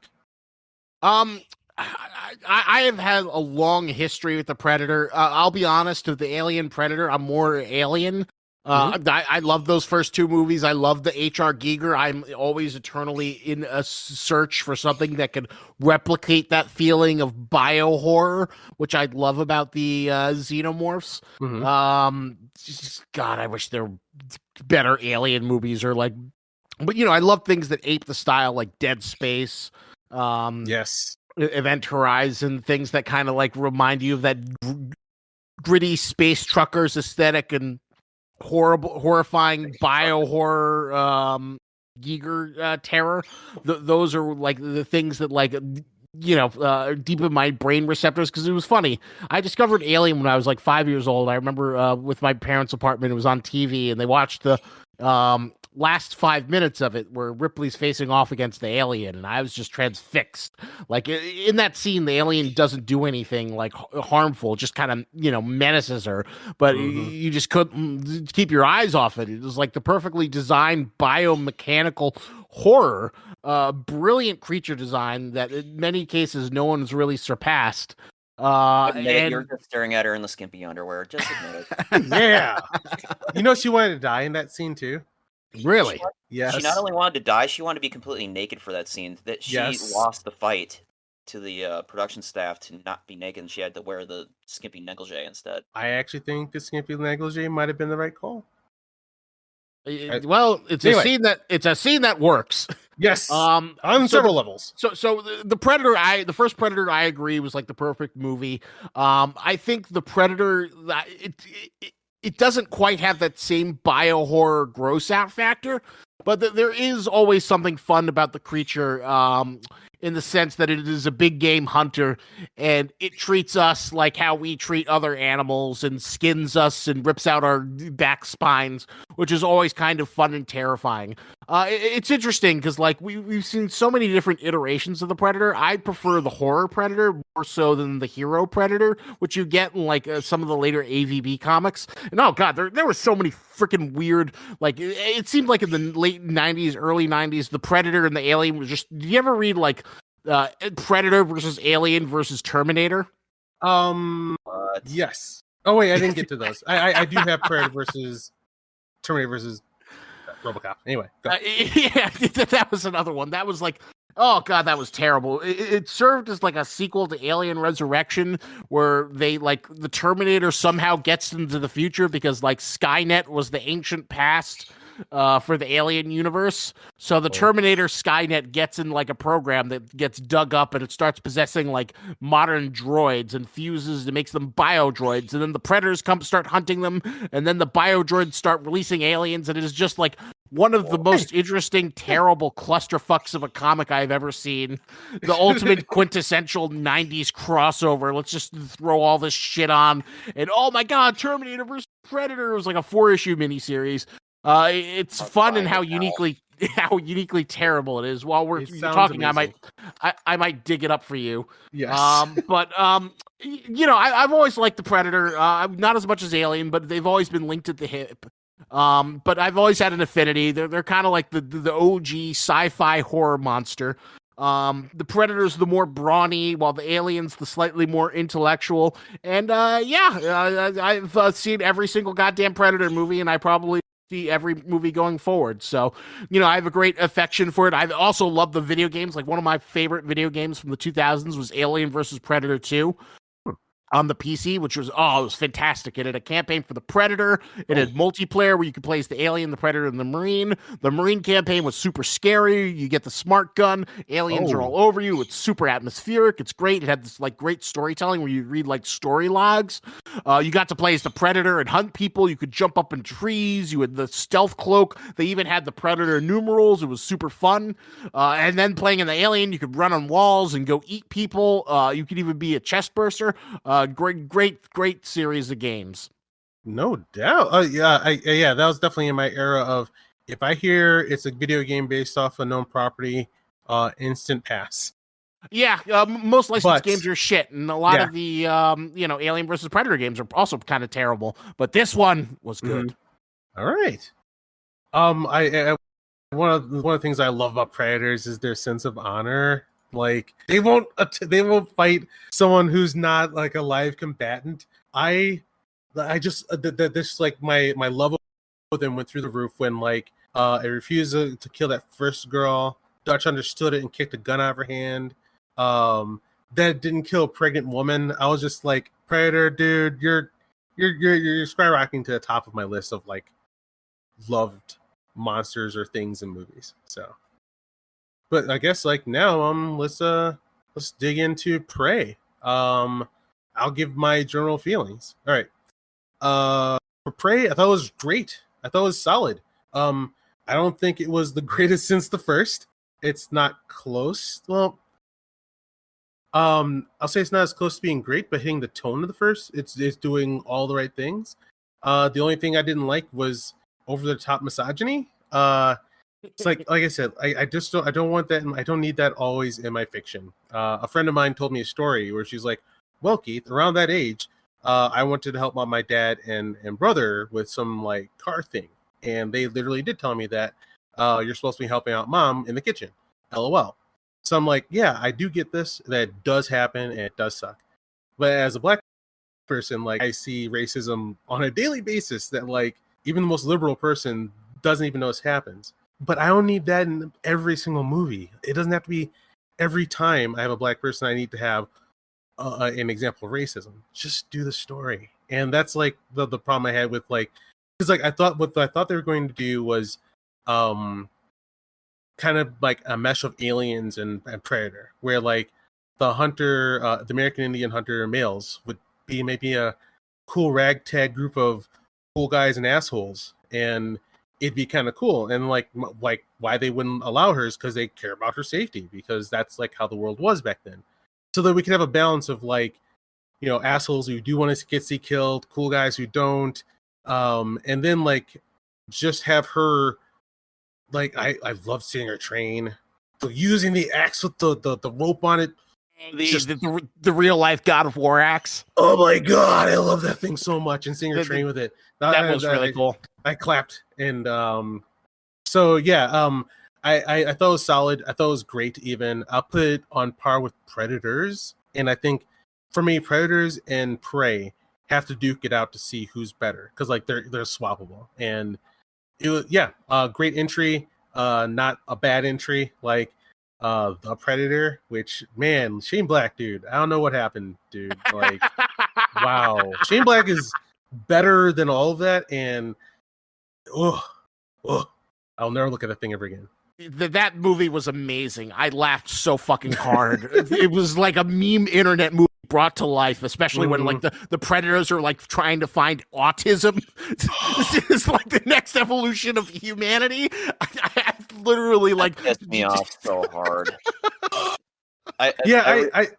Please. Yeah, I rewatched all the movies before Prey came out, and most of them I hadn't seen since I saw them in the theater the first time. And the Predator, I remember getting so pissed off because I have an autistic child, so like, oh, okay, they're portraying neurodivergence in this movie. Great, let's see how they treat it. Shane Black, fuck you. Okay, because I mean, because it just if they left it alone with just having the kid as he was. I mean, the child actor who played the main guy's son, who was the autistic that supposedly the Yayucha were hunting for, he did a great job. I thought he did a really decent job. But then they had some of the lines from the other characters like calling the kid retarded, and like, I'm gonna come through the screen and punch you repeatedly into your bloody, you dumb fuck. And well, how did you let lines like was that? it wait? What character said it? Because like that's like they do that so that you want that person dead. Yeah, well, there's a line. Which I will agree once again that's exactly what I'm talking about with like misogynist American Indian. Like we don't always need to see that version of an asshole to that kind of a person. We don't always need to see it. So, but it's to in their defense, to play devil's advocate, I guess. I didn't even like the chestburster scene with the kid in Alien vs. Predator Requiem. I saw that back in 2007. It made me uneasy, but then I watched it again. And like being a father now, I'm like, no, don't show that. Do not show that. Don't show the face hugger on the kid. Don't show the chest burster coming out of the kid. No, don't do it. Agreed. Well, sort of agreed. All right, so I hate it as well, but look, the only respect I give them for what they did was like they clearly didn't give a shit about anybody's like they had a vision. They wanted to go over the top with horror in a way that was no kids' gloves and like how they wanted to get away with like the safe horror that they'd been seeing. And I give them props for going for the vision, trying. I won't watch that movie ever again, and I didn't enjoy it. But like when you have like corporate, I think he's going for a Requiem, right? Yeah, Requiem. Okay. Yeah, Requiem. That was just such a generic post-millennial horror movie. It was like every horror movie cliche from the last 20 years shoved in one movie. I'll say that. God, the real quick comparison I was going to say is like it still had like they failed, but it still had like their vision versus what the Predator, which came out of like the boardroom, like a 15-minute boardroom meeting. Is what I saw there. Well, the Predator, all right. So, I can't wait to talk about Prey, but even more interesting is the discussion of terrible Predator movies. Yes, Predator versus AVP versus Requiem is the perfect example of all the things I think I want to see in an Alien movie and showing I probably shouldn't have them. Oh my god, when I was a kid, the idea of aliens like being in like a contemporary suburban setting, oh my god, that's so scary. Aliens building nests, aliens crawling through the windows and shit in garages, that's terrifying. In execution, it was so fucking lame. It had like the worst horror script and the worst characters out of any of these franchises. Like I just remember Pizza Guy, and it's like Pizza Guy's the good guy.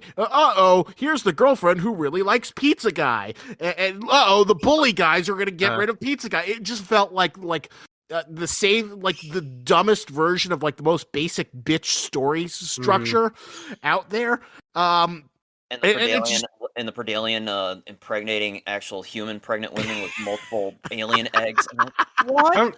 Like I said, I don't like. Okay, I'm two minds on this. I also didn't like it. I'm not gonna like champion it, but once again, like the shoulder guns on the Predator armor that was trying to be Iron Man at the end of the Predator. It was just like who wanted this at all? Like, what creative person was like, this is gonna be awesome? But like, these fools did think being as over top as they were going was gonna be awesome. And that's the creative respect they get from me. That makes sense. Yeah, Like you can fail, but if you're like if you can fail, but if I see you go all out, that gets my respect. The one thing I will give AVPR, well, here's the thing. AVPR is like a really fucking mean movie. Mm-hmm. And, you know, you're right with the child having the chest burster is really mean. The pregnant woman getting impregnated and then having the babies is like really mean. And the interesting thing is that like, for mean movies to work, you have to have likable characters. And if you don't have anyone you likable, that it just becomes like kind of ugly. But where have you seen that work then? Chainsaw Man. Okay. I could give you lots of like things that I consider mean that I enjoy.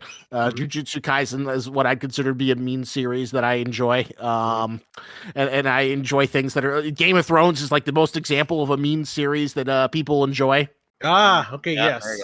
But you have good characters. Okay, that there we go. I fully. Yes, I'm fully on board with that. Does that sort of make sense? That's the best comparison I can think about. And we'll get to Prey after this. But yeah, like with ABBP, I did not like any of those characters. Yeah, but you did not. The one thing I did like is I liked the kind of like workman-like Predator. How he felt like really like kind of a janitor who was just like cleaner.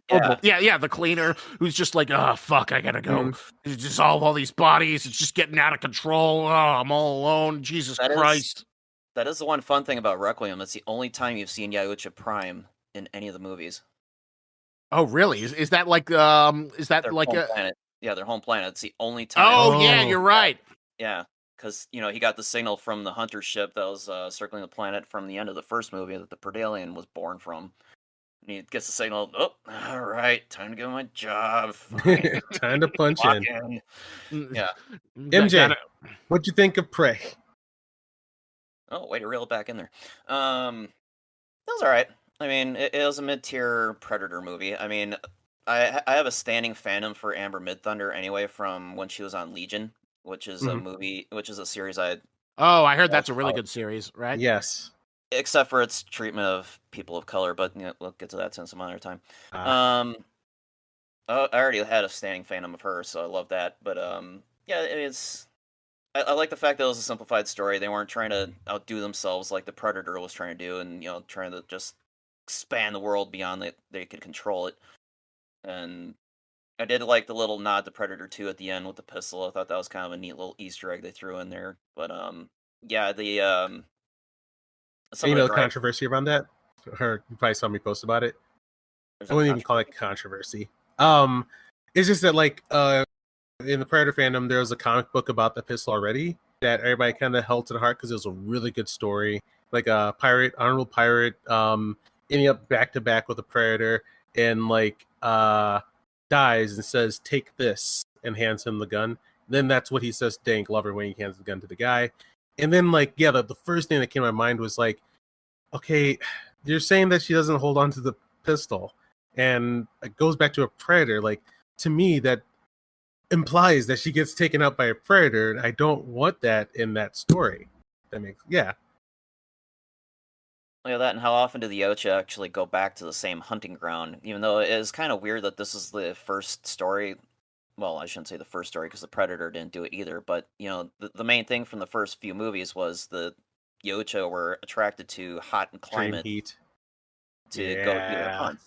And it's like, okay, the Predator, they skipped that, but then that's because they had that whole ulterior plot going on that, you know, trying to take over the Earth, blah, blah, blah, blah, blah.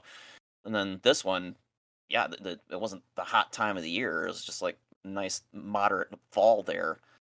It's like, okay, are we just completely tossing that plot point with the Predator out? I had forgotten about that part, and I did gotta love that, like, heat wave hits. You might have a Predator encounter. But then, like, I was thinking, like, there's certain, like, things in fiction that I'm like, I'm okay if you guys drop that one because I want to have more stories.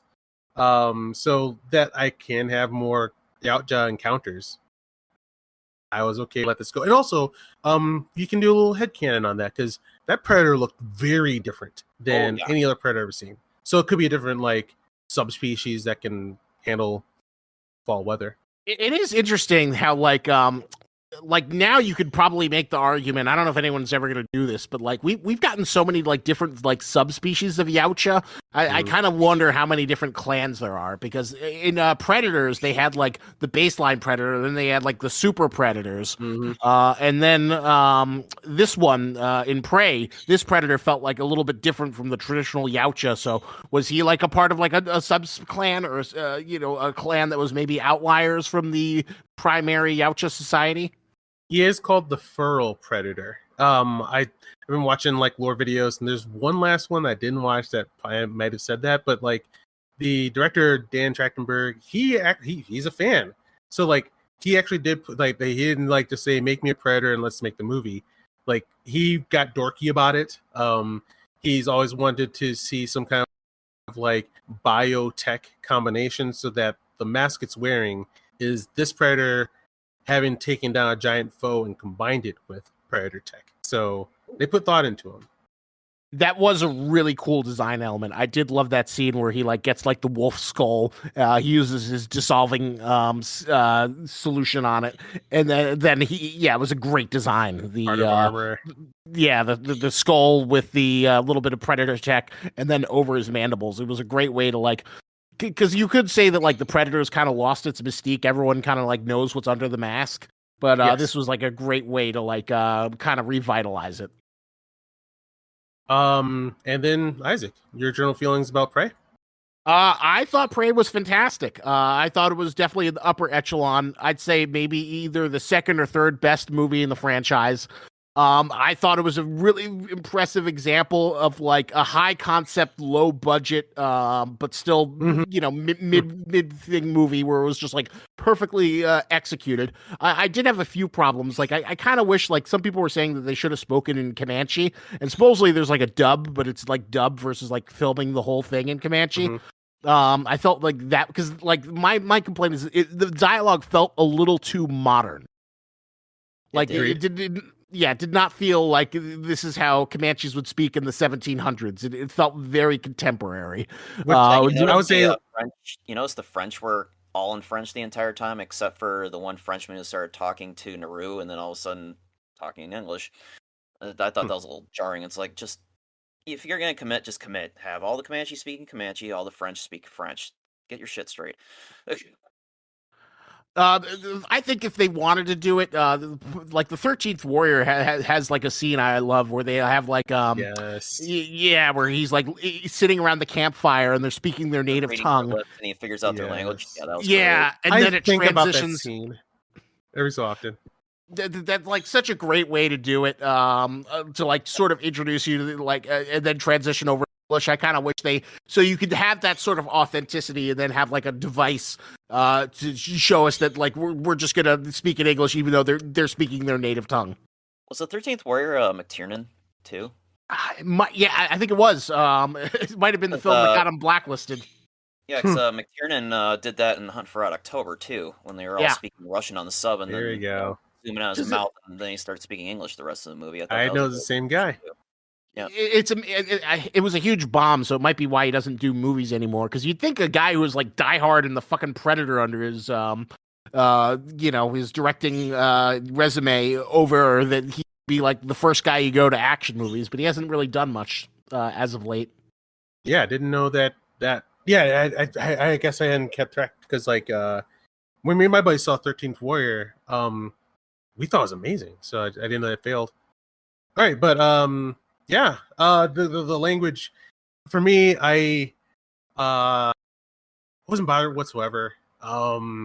So like sometimes I kind of like it when we skip the barrier of like authenticity and you get to being able to engage with the characters almost on a modern basis. So that like I loved Tabe. I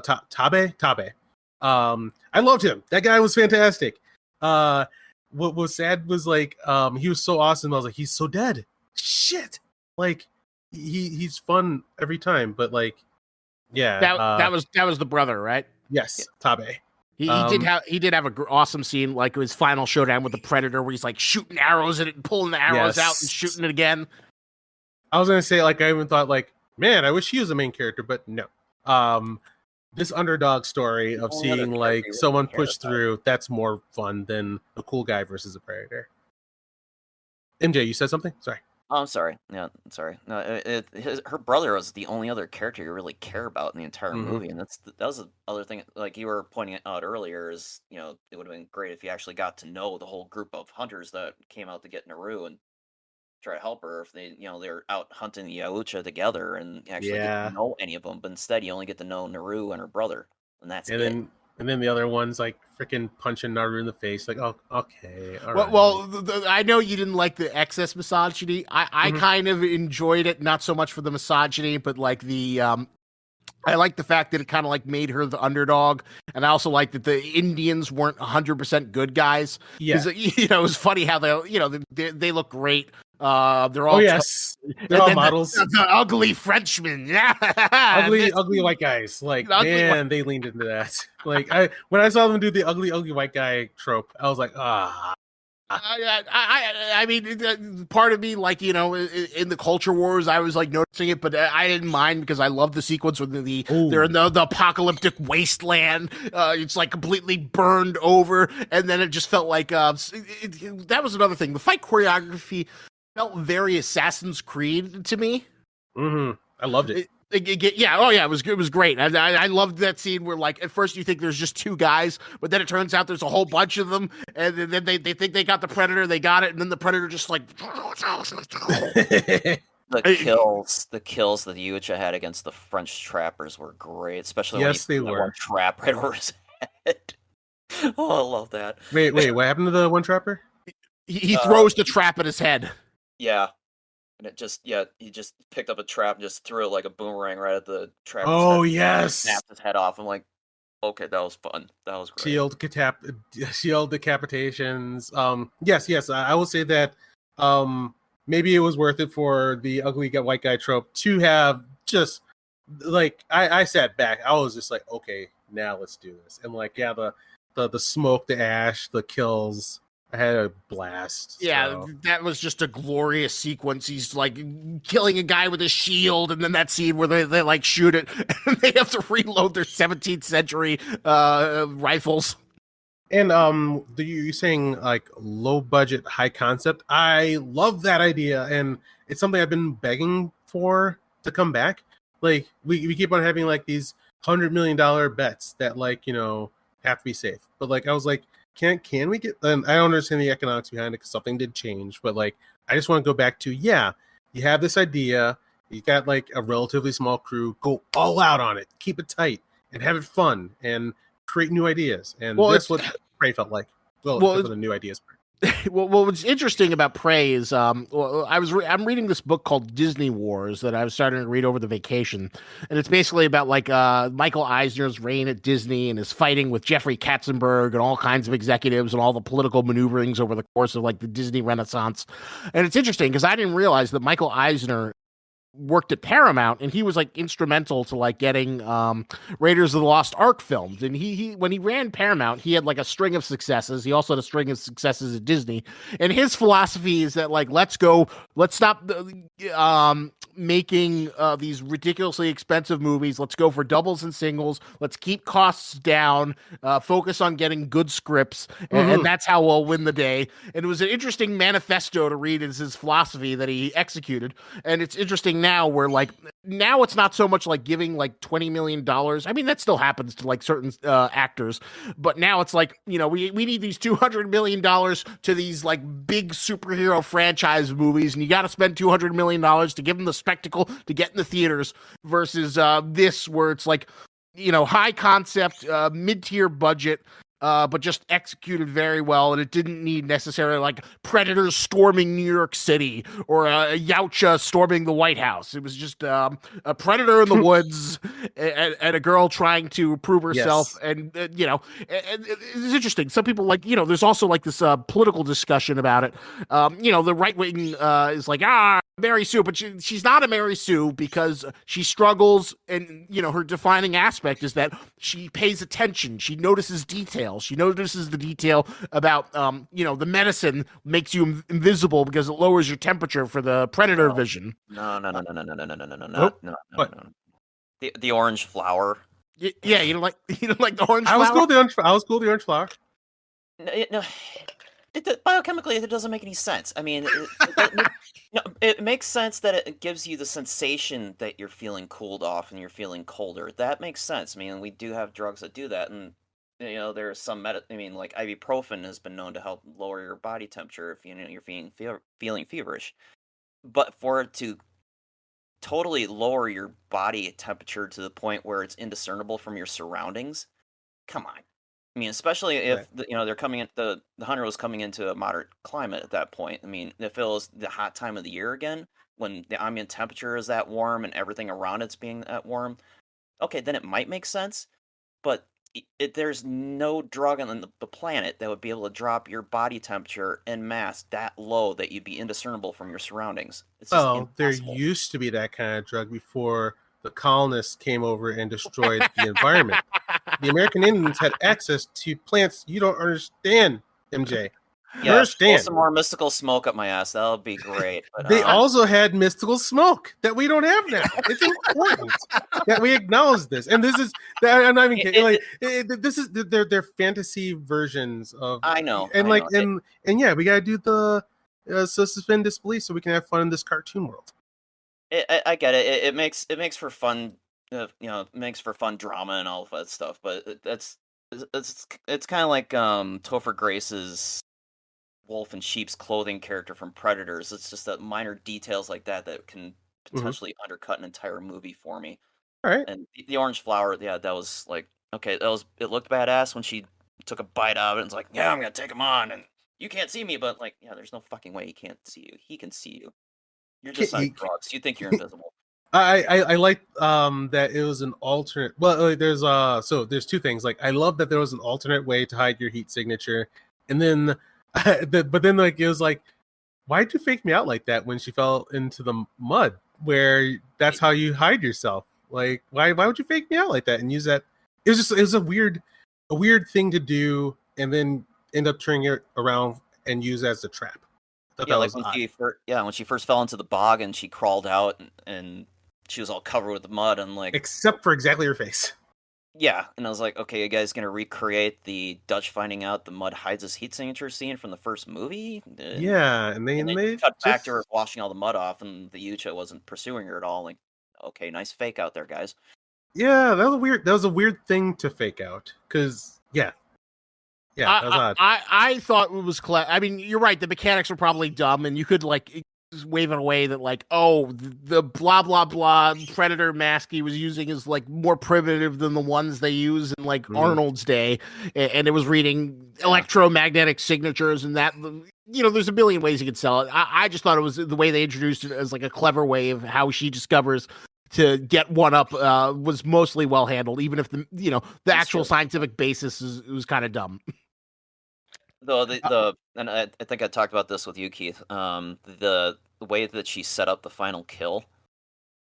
I can't believe the hunter would be that freaking stupid, because he lost his helmet and he still tried to use his laser guided arm bolts anyway. That was way too much. Like, they went too far on that Rube Goldberg setup of how to kill him. Like, when it was all like just getting to like the mud, I thought all leading up to that point was fantastic, and I was really hoping the pistol would be the final kill.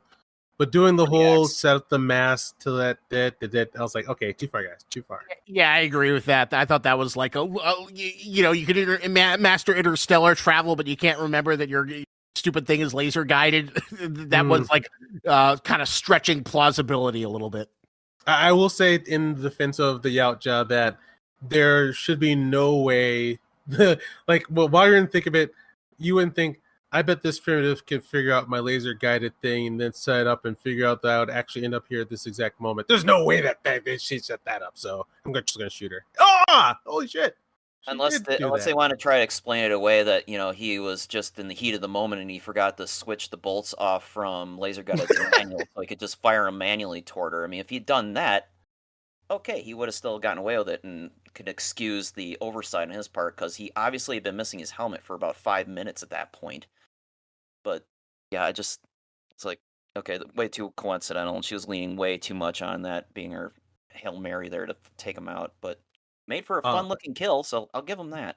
Mm-hmm. Another critique I have against it is it kind of weird, like there's like Captain Marvel type critique that I have where they do something that they in the way the sentence of the story that they're saying it is badass and makes her stronger. But no, you're wrong. That's not a good thing. And like the one thing in Captain Marvel was like she's on the go-kart as a kid and her father's like, slow down, and then she does it and she totally almost kills herself. And like, dude, yes, you're a kid, you should have slowed down. You actually almost killed yourself. Your dad was looking out for you in that one moment. And in here, she says, why do you want, your mom's like, why do you want to be a hunter? And because you think I can't. And to do something because of what people you don't like think about you is a horrible, toxic, self-destructive way of doing anything. So, yeah, I just wanted to point that one out, because like when she said that line, I was like, wait, no, that's not a good thing to say. Don't teach kids that, please. And then I guess from what I see from the rest of the movie, you don't make a custom hand axe and wield it like that if you don't love what you're doing. So the character seemed to love what she's doing, but saying that is not a good reason to do it. There you go. Yeah, that's a good minor quibble, because yeah, you definitely got a lot of that sort of sensibility. But it's interesting though. We're kind of getting like this Native American renaissance right now. There's this. There's the show's supposed to be pretty Reservation Dogs. Which is a really good show. Yeah, I've heard that it's supposed to be really great. I love the clips I see where they like see like the spirit warrior, you know, just hanging out. I hear that's like really worth watching. You've heard of the group that the guy who co-created the show, Taika Waititi. He's part of a group called the 1491s. They've got a bunch of clips out on YouTube, and it's some fun, interesting native humor. I actually know a South Dakota native in town here where I live, and he got me onto Reservation Dogs. He's like, yeah, that's pretty much res life, man. That's probably been the best portrayal of reservation life I've seen yet. One late night in the depths of Madison, Wisconsin, somehow I turned the corner and ended up at a apartment party just exclusively full of Native Americans of Madison. And I didn't know we had that many in one place. And I was just like, wait, why is this happening? Where am I? Anyway, that was a weird story.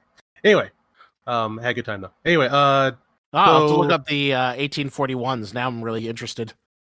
1491s. But I got it queued up. I got the right thing.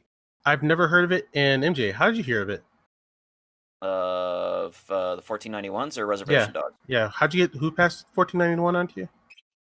I just started looking up the creator behind Reservation Dogs, just to find out more about him, because kind of interested how he came about it and how he came, the whole evolution of the show. So I stumbled on all their clips, and it's some interesting stuff.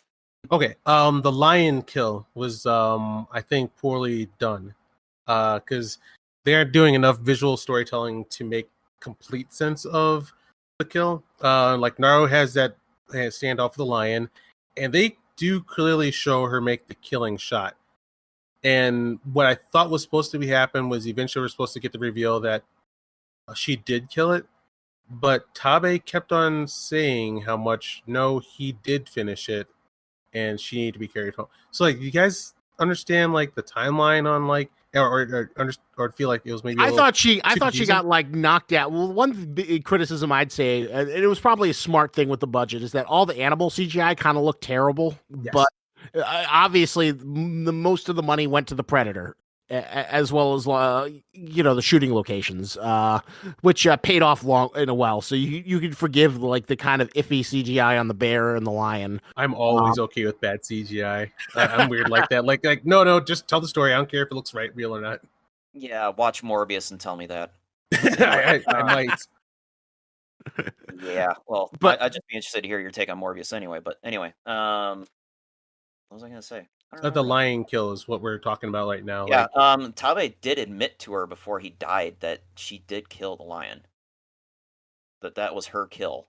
okay, yeah, I think like, he said it weirdly, like it was mostly her kill, but he still did finish it. I thought Yeah, it he was said. her plan, and yeah. All But right, yeah, it looked like as she was falling away, she got a good that got the spear into its chest as she was falling down, and then she blacked out, so she didn't see what else happened after that. But I guess it's kind of good that they didn't do the straightforward. Like the straightforward would have been that she fully killed it, and then he took like the the credit for fully killing it, versus like it was a combined effort that he admits she mostly did, which yeah, it's just kind of a weird, kind of organic, maybe even more real way of how things might have turned out. But I'm so used to seeing it more clean that it was kind of cobbled the way I saw it this time.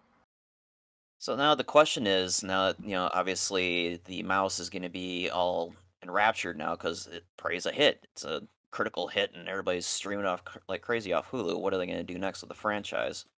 Are they going I to hope go they with the don't do another Naru story because I don't want one. Like so with like Predator versus Aliens, and there's a little bit of Star Wars in here too, where if you have an encounter like this, I hate if you keep using the same person in these kind of encounters. The Predator 2 didn't have Arnold in it was great to me because I was like, no, like this should be able to happen to anyone. And I want to see Predator versus Cowboys, Predator versus Ninja. Oh, and wait, did you guys see like the hint that there's like those final art at the end of the movie saying that the Predators are coming back for the tribe? You see that? well, my implication is like I thought that I did see that at the end of the credits. I thought that they would come back and like give her an award or something. Mhm. I don't feel like they kill her. I kind of like how they didn't kill Danny Glover. They sort of like respected him and let him Exactly. Yeah, because the Predators, and that is what makes them interesting, is that the Predators have an honor code. Yep, they aren't about they're- revenge. They wouldn't be mad that they took down their bro. They'd be like, "Wow, cool. Can we give you something Unless for that? they're- That's awesome." Unless they're taking the same bent that they did with Batman vs Predator, because the Yucha did the same thing to Bruce at the end of Batman vs Predator. They're like, "You defeated one of our own. We respect you. We honor you." And then for the sequel series, one of them came back, it's like, "You killed one of my boys. I'm coming for you now." Cool. All right. They're all different. But yeah, what I do fear and think might happen is Naru Part 2, because it seems like when like people make movies, they do become a family that they want to keep together, and they would be like maybe unsaid if they. But a Predator has built into the DNA that it's never the same people twice.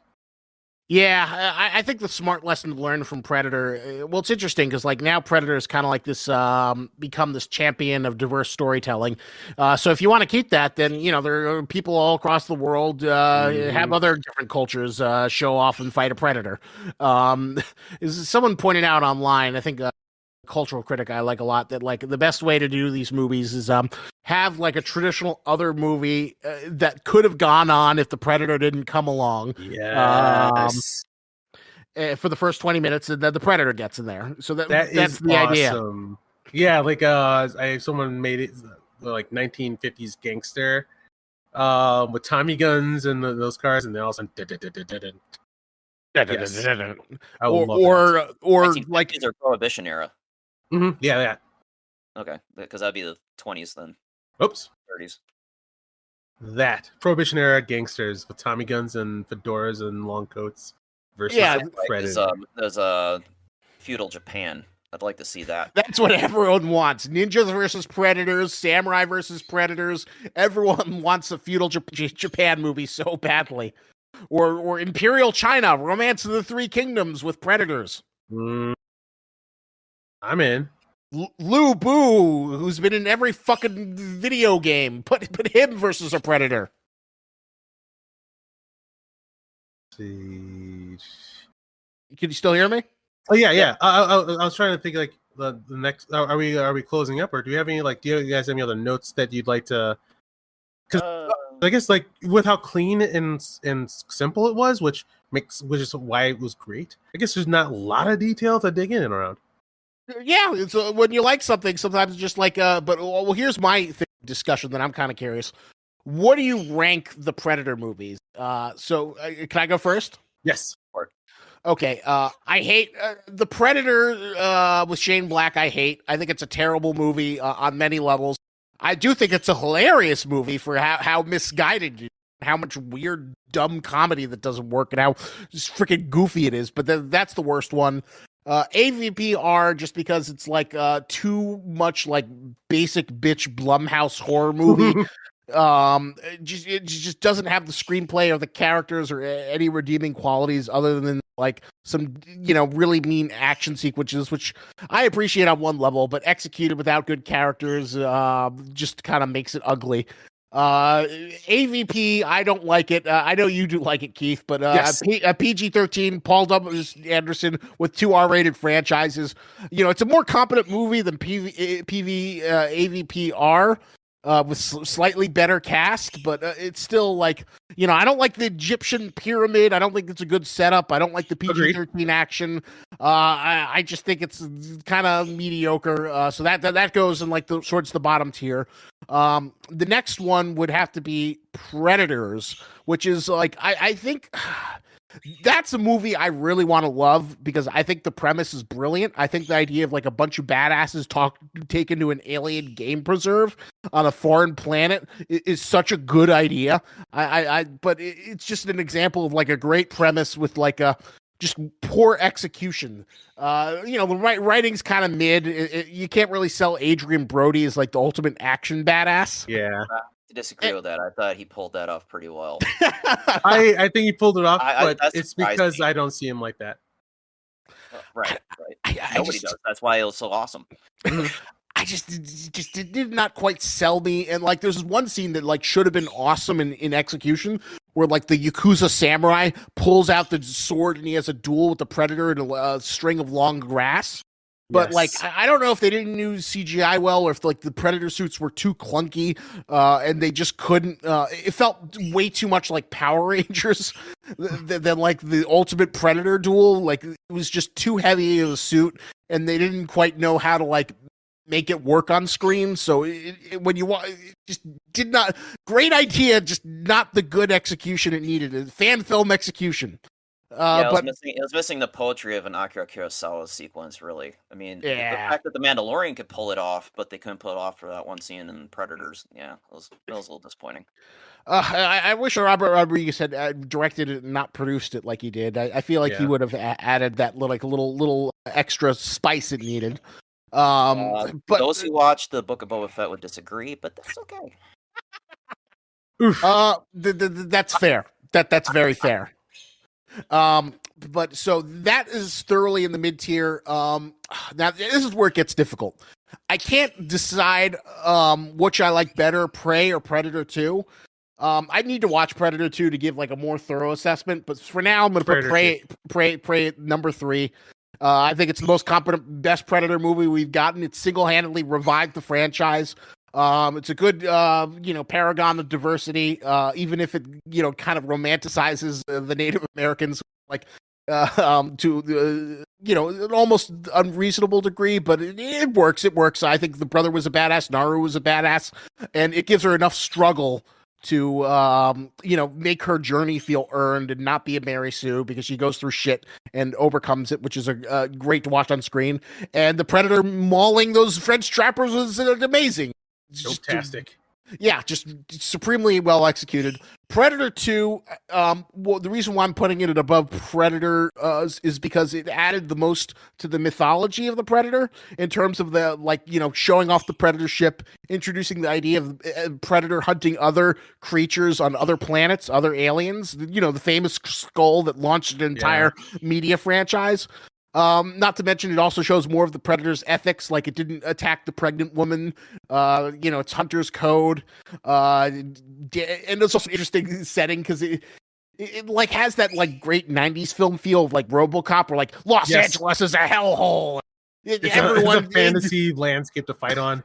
Yeah, it's a fantasy hellhole, quasi post-apocalyptic landscape where drug dealers are out of control, and the only thing that can put them in check are hard-boiled men with laser sights on their. I was going to say is exactly what I was saying. All cops have laser sights, and all cops have fucking laser sights. I want that gun so bad. Most of the laser sights looked like they just went to a hardware store and just attached a bunch of random plumbing to the guns. But I'm so okay with this. I love that aesthetic. I loved it in Terminator. I liked it there.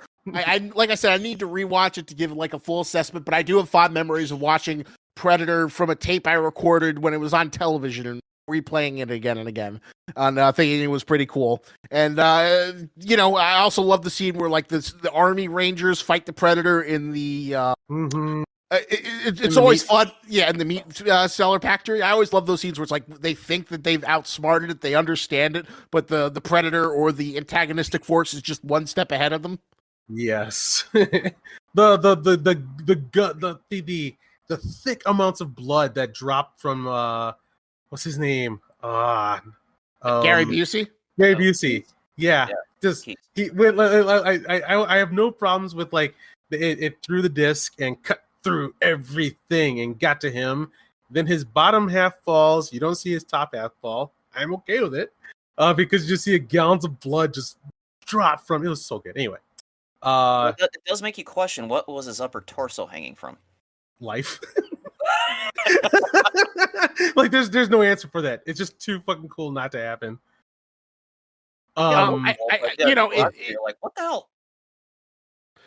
Yeah, so it added a lot to the iconography. It's not quite as good as the first one, which, as MJ pointed out, it is kind of like the perfect movie that's like just perfectly paced, perfectly structured. But it deserves its distinction on the Predator canon, and you could say people are sleeping on it. And of course, number one, the original Predator movie, one of the iconic '80s action movies, a film that was put together through blood, sweat, and tears, made the costume worked around the limitations. The brilliant movie that starts out as like a over-the-top '80s action movie, then shifts to a slasher movie with the right amount of intrigue and reveals of the Predator with the mask and Arnold losing his squad one by one. I saw it in the theater. I don't think I knew what was going to happen actually as a kid. Oh, you must have loved it. That you must have been like going. I can only imagine what it'd be like watching Predator fresh without any of like the internet cultural osmosis around it, and just being like amazed. Jesus Christ, who did that to me? I was 10 years old. Were you scared, or did you really enjoy it? My vague memory of it was trauma, and then desire to go back eventually. Because the vague memory was I'm pretty sure we got there late because I don't remember seeing like the alien ship arrive at the start. So all I knew was the action. Then fucking shit goes wrong, and so being trapped in the theater, it was traumatic. But of course, I had to go back to it. And also, do you guys remember the big pussy joke? Oh, Hawkins joke. Yeah. Yes. I kind of like enjoy telling this story because over time that joke has become hysterical to me. Because like when I first heard it as a kid, I just hated it. I was in the negatives of being offended and like it didn't make sense and and then further as I go in life, I still disliked it and it's just like, and then like in the early 2000s or late 90s, I saw it and I was just like dead to it. And it was like several years ago that I heard it and I started laughing. And then I tell my friends it, and we now think it's hilarious. I don't know. Do you guys have a progression with that joke? What is the joke? You're gonna have to remind me. One of the guys, Hawkins, Shane Black. Hawkins goes over to Billy. He's like, "Hey, Billy." So I'm talking to my girlfriend. I say, "Jeezy got a big P. Jeezy got a big P." And she's like, "Why'd you say that twice?" And I said, "I didn't." Because it's big and yeah. He even says, "Because of the echo." And then Billy slowly goes, "Ha ha!" And thus the laugh that you hear the rest of the movie. Yeah, from the Predator. That was a great creepy moment where he records the laugh. Anyway, that dirty joke has gotten better with time with me, and I apologize if that makes me a bad person. Yeah. that was a fun progression of just hating indifference to in-tears laughing through like 40 years of life. Anyway. So what's your ranking, Keith? My ranking goes, I think it's almost exactly. Oh, no. Okay. My ranking worst to best is The Predator is the worst of them all. I saw, just corporate love. It felt so intensely soulless, and I was heartbroken because Shane Black, the guy who made the dirty joke, who was in the first one, we should have been having a good time. And next one up, go ahead. Yeah, what was that? Well, Black did Iron Man 3, which I was always assuming that the Predator killer suit that shows up at the end of the Predator was a nod to Iron Man 3. Oh God, that I hated that Predator killer suit. That was so fucking dumb. Too. God, and Predator 3, and Iron Man 3, I liked a lot. But going up the list now is next AVP 2 was not good. I felt terrible watching it. I did not have a good time. They keep not doing AVP as they should, which is freaking Space Marines encounter aliens and predators. That's the only thing you should be doing. That's all I want to hear out of their mouth if you bring up AVP ever again. Next above that is potential. Like I said, Prey and Predators dukes it out. Like at any point in time, I could switch them and I'd be okay with it. I'll say Prey next. Because I'm going to say Prey next. I'm okay with being wrong. Prey was really great. I love stripping down, getting it clean, almost jungle, but woods. We're shifting up the type of hero. The hero has a custom signature weapon, which is a thing I love. And it was like when I was thinking of like the badass throw axe, whip it back to you, throw it again. I was thinking that it's a shame that it was quote unquote wasted in this movie. Kind of like how I saw gun kata wasted in that Equilibrium. Yeah. The idea of those two things are so great that they should be like the basis for a hero in some franchise. But yeah, I'm glad Prey has it. I had a great time. Predators might be over Prey. I think maybe I'm giving it more because of like more of planets, concepts, sci-fi, more ideas, more wild characters. Maybe, although I don't think maybe if I look directly at it, the story is as good as Prey. So Predators gets like a lot of respect for me for how much they tried to do, although they didn't succeed. So more I talk about it, the more I think Prey is better than Predators, probably. It's interesting that you're raising Predators so high on your list. Yeah, because AVP is, I put that above Predators and Prey. While I get that the violence should be R-rated. Heresy. It should be R-rated, and also the setting is not, once again, Aliens vs. Predators should be Space Marines in space. So it just seems like crossing your eyes and like going out of your way to put it on Earth on some kind of pyramid and like, okay. So now that you did this, though, I'm having a lot of fun seeing all of these characters and monsters bounce off each other and do cool moves. Like there's like this fantastic thing where the predator's stalking down on an alien is stalking down on a predator. The predator kind of pretends it doesn't see it and just slashes its face off. I had a great time. The final showdown is one of my favorite in movies, I think. Like where the woman, she gets a freaking alien head for a shield and a spear, and they go toe to toe with the freaking queen alien. And like that shot of them running with like, there's like, I figure it's like a whale skeleton they're running through. The queen's bashing bones out of the way as it's chasing them down. God damn! Like, yeah, like when I revisit it, for me, AVP is still that good. So, then we go back to Predator 2, which once again easily equal to the first one. I usually hate sequels that just completely redo the formula again, but they remixed so much that it felt great and then made the world bigger. Like when it first starts, I'm just like, I think the first thing that came to my mind was like, Predator attacking the city. What? But it starts up with record heat wave. I'm like, uh-oh, you guys do care. And then they lay it down. Then you got like basically a RoboCop setting of tough cops with laser sights and King Willie.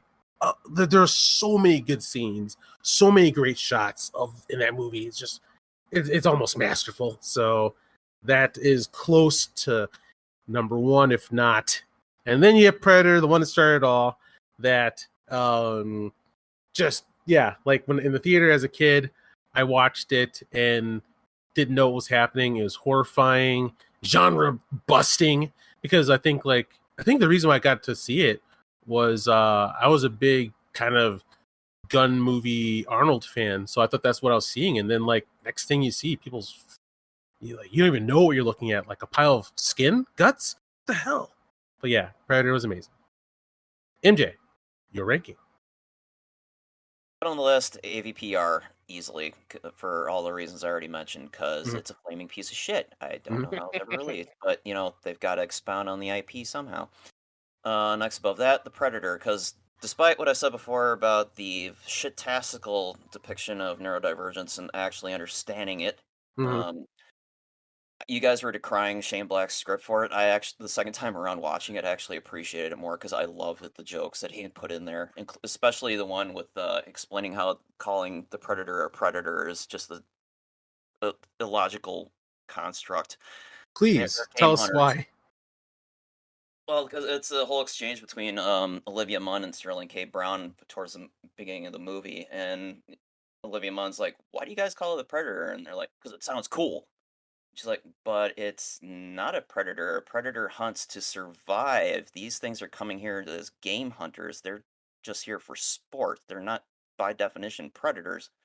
And then Sterling K. Brown comes back to her and says, "No, we don't care. It just sounds cool." And everybody's like, "Oh yeah!" Like, we don't care. That is true. Much.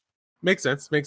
Yeah, so I mean, there's just a bunch of other random exchanges between the characters in the movie that I was laughing. I was gut laughing at some of them. It's like it's still an incredibly stupid corporate mill of a movie, but I enjoyed it more the second time around. Next one above that, AVP. I have this pre-standing thing against Paul W.S. Anderson movies. I don't know what it is about his directorial style, but it's like down there. I mean, it's between Michael Bay and Uwe Boll for me. I don't know why. It crawls under my skin. I'm like, it's competent. It's not. You don't like Mortal Kombat then? What's that? You don't like the first Mortal Kombat movie? The first Mortal Kombat movie? It is what it is. And oh wow. Okay. I agree with that in the sense that like the first Mortal Kombat, it's not a great movie, but it is probably like the best use of Paul Thomas Anderson's talents. For what it is, for what I want from those kind of movies, I would go as far as call it great. Yeah, because I mean, other than that, I mean, you got the Resident Evil movies he's directing, and it's just like, you're right. I fully agree with that. Okay, I guess I guess all of his movies. I like 2 of his movies. Yeah, so I mean, yeah. Other than that, yeah, it was competent for what it was for being a IP genre movie, but yeah. Then above that, Predators. Just because I'm like you guys. I love the concept. I love what it could have been. I will never forgive Topher Grace for being an actor. I just can't. I think he's a terrible actor. Oh. And the way here's the thing, and I had to think about this more after I watched Predators again, because on paper his character should have worked. I mean, but the fact that none of the other guys or people that were stuck on the planet with him even remotely questioned why he was there, and they just passed it off as a mistake by the Yucha just grabbing him, thinking that he actually was another predator on Earth.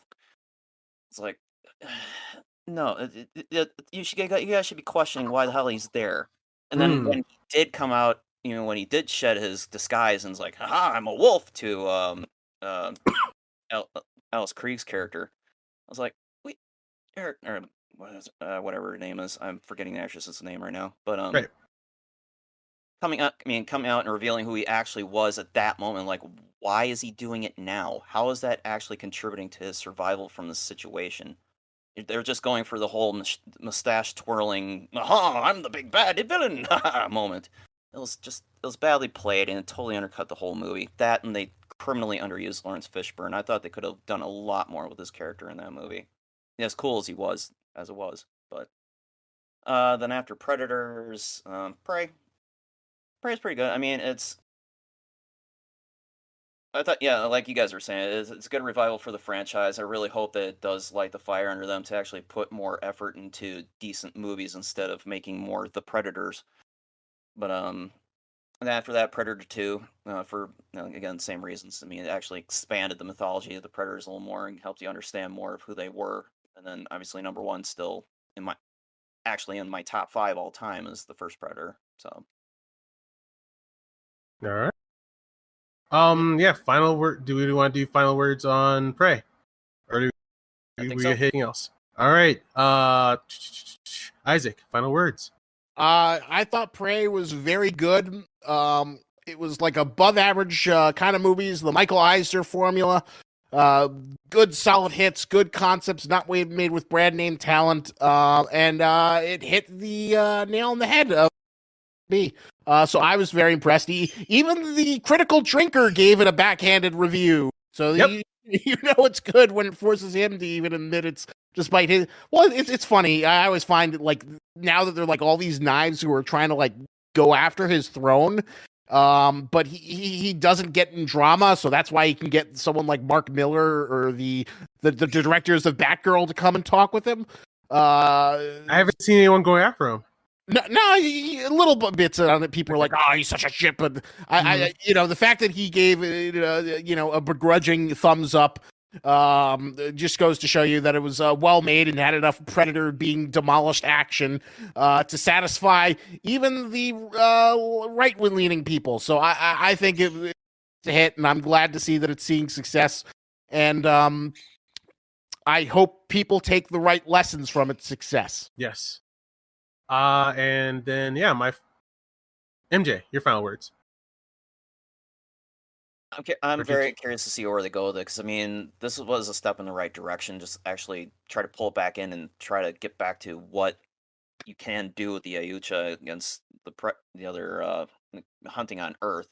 I guess something I'd actually like to see in addition to the other time periods that they could potentially have the Ayucha show up on Earth is actually show what else the Ayucha actually hunt. I mean, that's the other thing that's really been missing outside like that one creature that showed up randomly in the middle of Predators. It almost seems like that was another creature they captured from a previous hunt and was still surviving on the planet. I mean, the humans can't be the only prey that the Ayucha go after, and I guess I kind of like to see some more mixing up of species being hunted along with the humans, and humans having to team up with other worldly species to try to survive the Ayucha's hunts, and just start remixing it more. District 9 meets Predator. How cool would that be?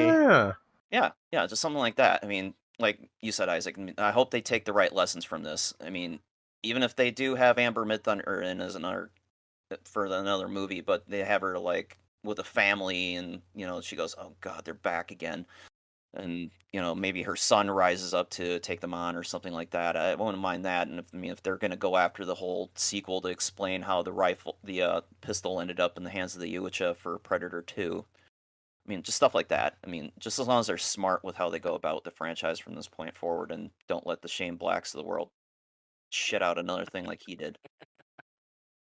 Let's see. And I love versus movies. Like there's a movie called Pathfinder, which is American Indians versus Vikings. There's Outlander, which is Vikings versus Space Monster. It was really good. We gotta review that sometime. And now we have American Indians versus Yautja. And like to me, like American Indians have like the perfect base level power level, which is a thing I wanted to address. Like, so Naru quote unquote sucks, but on the base level of being a fantasy American Indian, like you're still way above everybody else. So you still have like fun powers that you get to play with that still are outmatched by the Predator. So the dynamic of like seeing that kind of a character thrown out with the Predator was so much fun. So I had a great time. I didn't like the over the top misogyny, which really takes away from me because like it just stinks of like what we're just currently seeing in fiction lately. I'm just like, please don't, not in here. But I mean, it did work. Yeah, please. Yeah, just one quick thing on that point. Was it so much the misogyny as it was for Europeans' regard for the natives? I'm not sure what you mean. Well, it's been known throughout history that most of the European settlers, I mean, the fair amount of them that are here just for profit and not exactly like the missionaries that came over here to spread the word. I mean, they regarded the natives with such disdain. It's like, okay, you people are here, get out of our way. If we're going to run into you, we're just going to treat you like complete and utter shit and try to wipe you out. I didn't mean the French guys. I meant like the hunters that she was with. Oh, yeah. Yeah, like okay. I really wanted to have them, like, there's little bits of DNA that keep on happening, such as like seeing other type of like they've been trying to duplicate the Marine crew from Aliens, and I was kind of hoping the American Indian Warriors would get that treatment. Like, you have different eras of different worlds where you can have crews of like warriors and soldiers, and I just really wanted that. And so they made them, you can't hunt, punch in face, which does serve a good story of continually making her an underdog that was satisfying to see her overcome. So yeah, I agree. I mean, like I say, it would have been great if some other characters, at least 2 or 3 others besides Naru and her brother, would have had some development so you could care. But yeah, in the end, I do wonder how much this has revived the franchise and how well it would have done in theater. Like, everybody's like saying it's their favorite Predator ever, that they could see it for free. But like, yeah, how would this have done in the theater? And I don't think it would have done well. I think it would have maybe made 40 or 50 million most. I think it worked really well because you had access to it and you could try it without having to go to the theater. I don't think it would have done well. I think this is an example of streaming boosting it versus taking it away.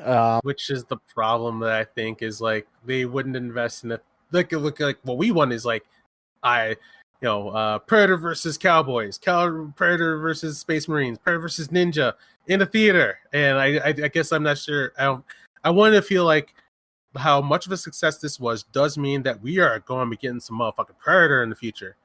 But I'm not sure how assured that is and if they would actually try. So like from what we're seeing here, the only thing that Hollywood would say is like, well, we know Dan Trachtenberg and Naru makes money. So any sequel, I think, might be more Naru and Dan Trachtenberg. And Dan Trachtenberg, I do like him a lot. I love his path of creation where he was a YouTuber, like early YouTuber. I learned about that. Apparently he was like from the early ages. Totally rad show. Yep, I didn't watch that, but I followed his partner in there, a guy named Jeff Kanata, for many years. So it's really cool to see that like he rose up from just being a geek to doing like feature films that everybody's talking about. And I liked his last movie, Cloverfield Lane. And he's my friend on Facebook. We don't know each other. Ooh. Yeah. No, I think like I just like rad guys. I think he was on like a podcast and like I really liked him. So I kind of wonder if he's ever seen like my opinions. So I've been posting up Ray. One other thing I really enjoyed is that scene where they're like her and her brother are running through the tall grass. Or was it her brother? Well, she's running through the tall grass. No, it was just a dude. All right, it's just a dude, and yes. the Predator's just like booking it, and he's just like going through. I love tall grass scenes. Ever since whatchamacallit, Jurassic Park Lost World with the tall grass. Yep. Yeah, I love people being stalked through tall grass, and I think that is a contender for the top tier of tall grass running away from menacing things scenes. Because like when it gets to one guy, he just explodes in blood. Yeah, exactly. That was pretty awesome. All right, I think that's gonna. Anything else we should cover? I think that we're at a good time. I think we talked about it a lot, but I have still time to go to the gym. Cool. All right. MJ, where we can find my tripping over my words. Oh my god, I'm still tripping over my own words. All right, MJ, where can we find more of your work on the Intertron? On the Intertron, I am MJ3342 on the Facebook and the Instagram, and still working on getting out there on other platforms. He is EMJAY, not MJ, right? Yes, thank you. Yes. Cool, no problem. And then Isaac, where can you find more of your work on the internet? You can find me at Lobster Magnet Review on YouTube. I just put out a video about the Rippaverse, the current state of comics. A nice little chunky 30-minute video. I hope you go watch it. Right after this podcast. Yeah, exactly. Oh, Keith, I'm dying for your thoughts. I can't wait to hear what you think of it. Can't wait. All right, and you can find me at Keith Hayward on the Twitter. You can find me at Keith Justice, I think, on the Instagram. And you can find this podcast and more on popgeeks.com. Also, I finally figured out a catchphrase to end the podcast on. All right, so thank you for listening. Geek out. Yeah, you like that. All right. Thanks for listening. We're out. Geek out.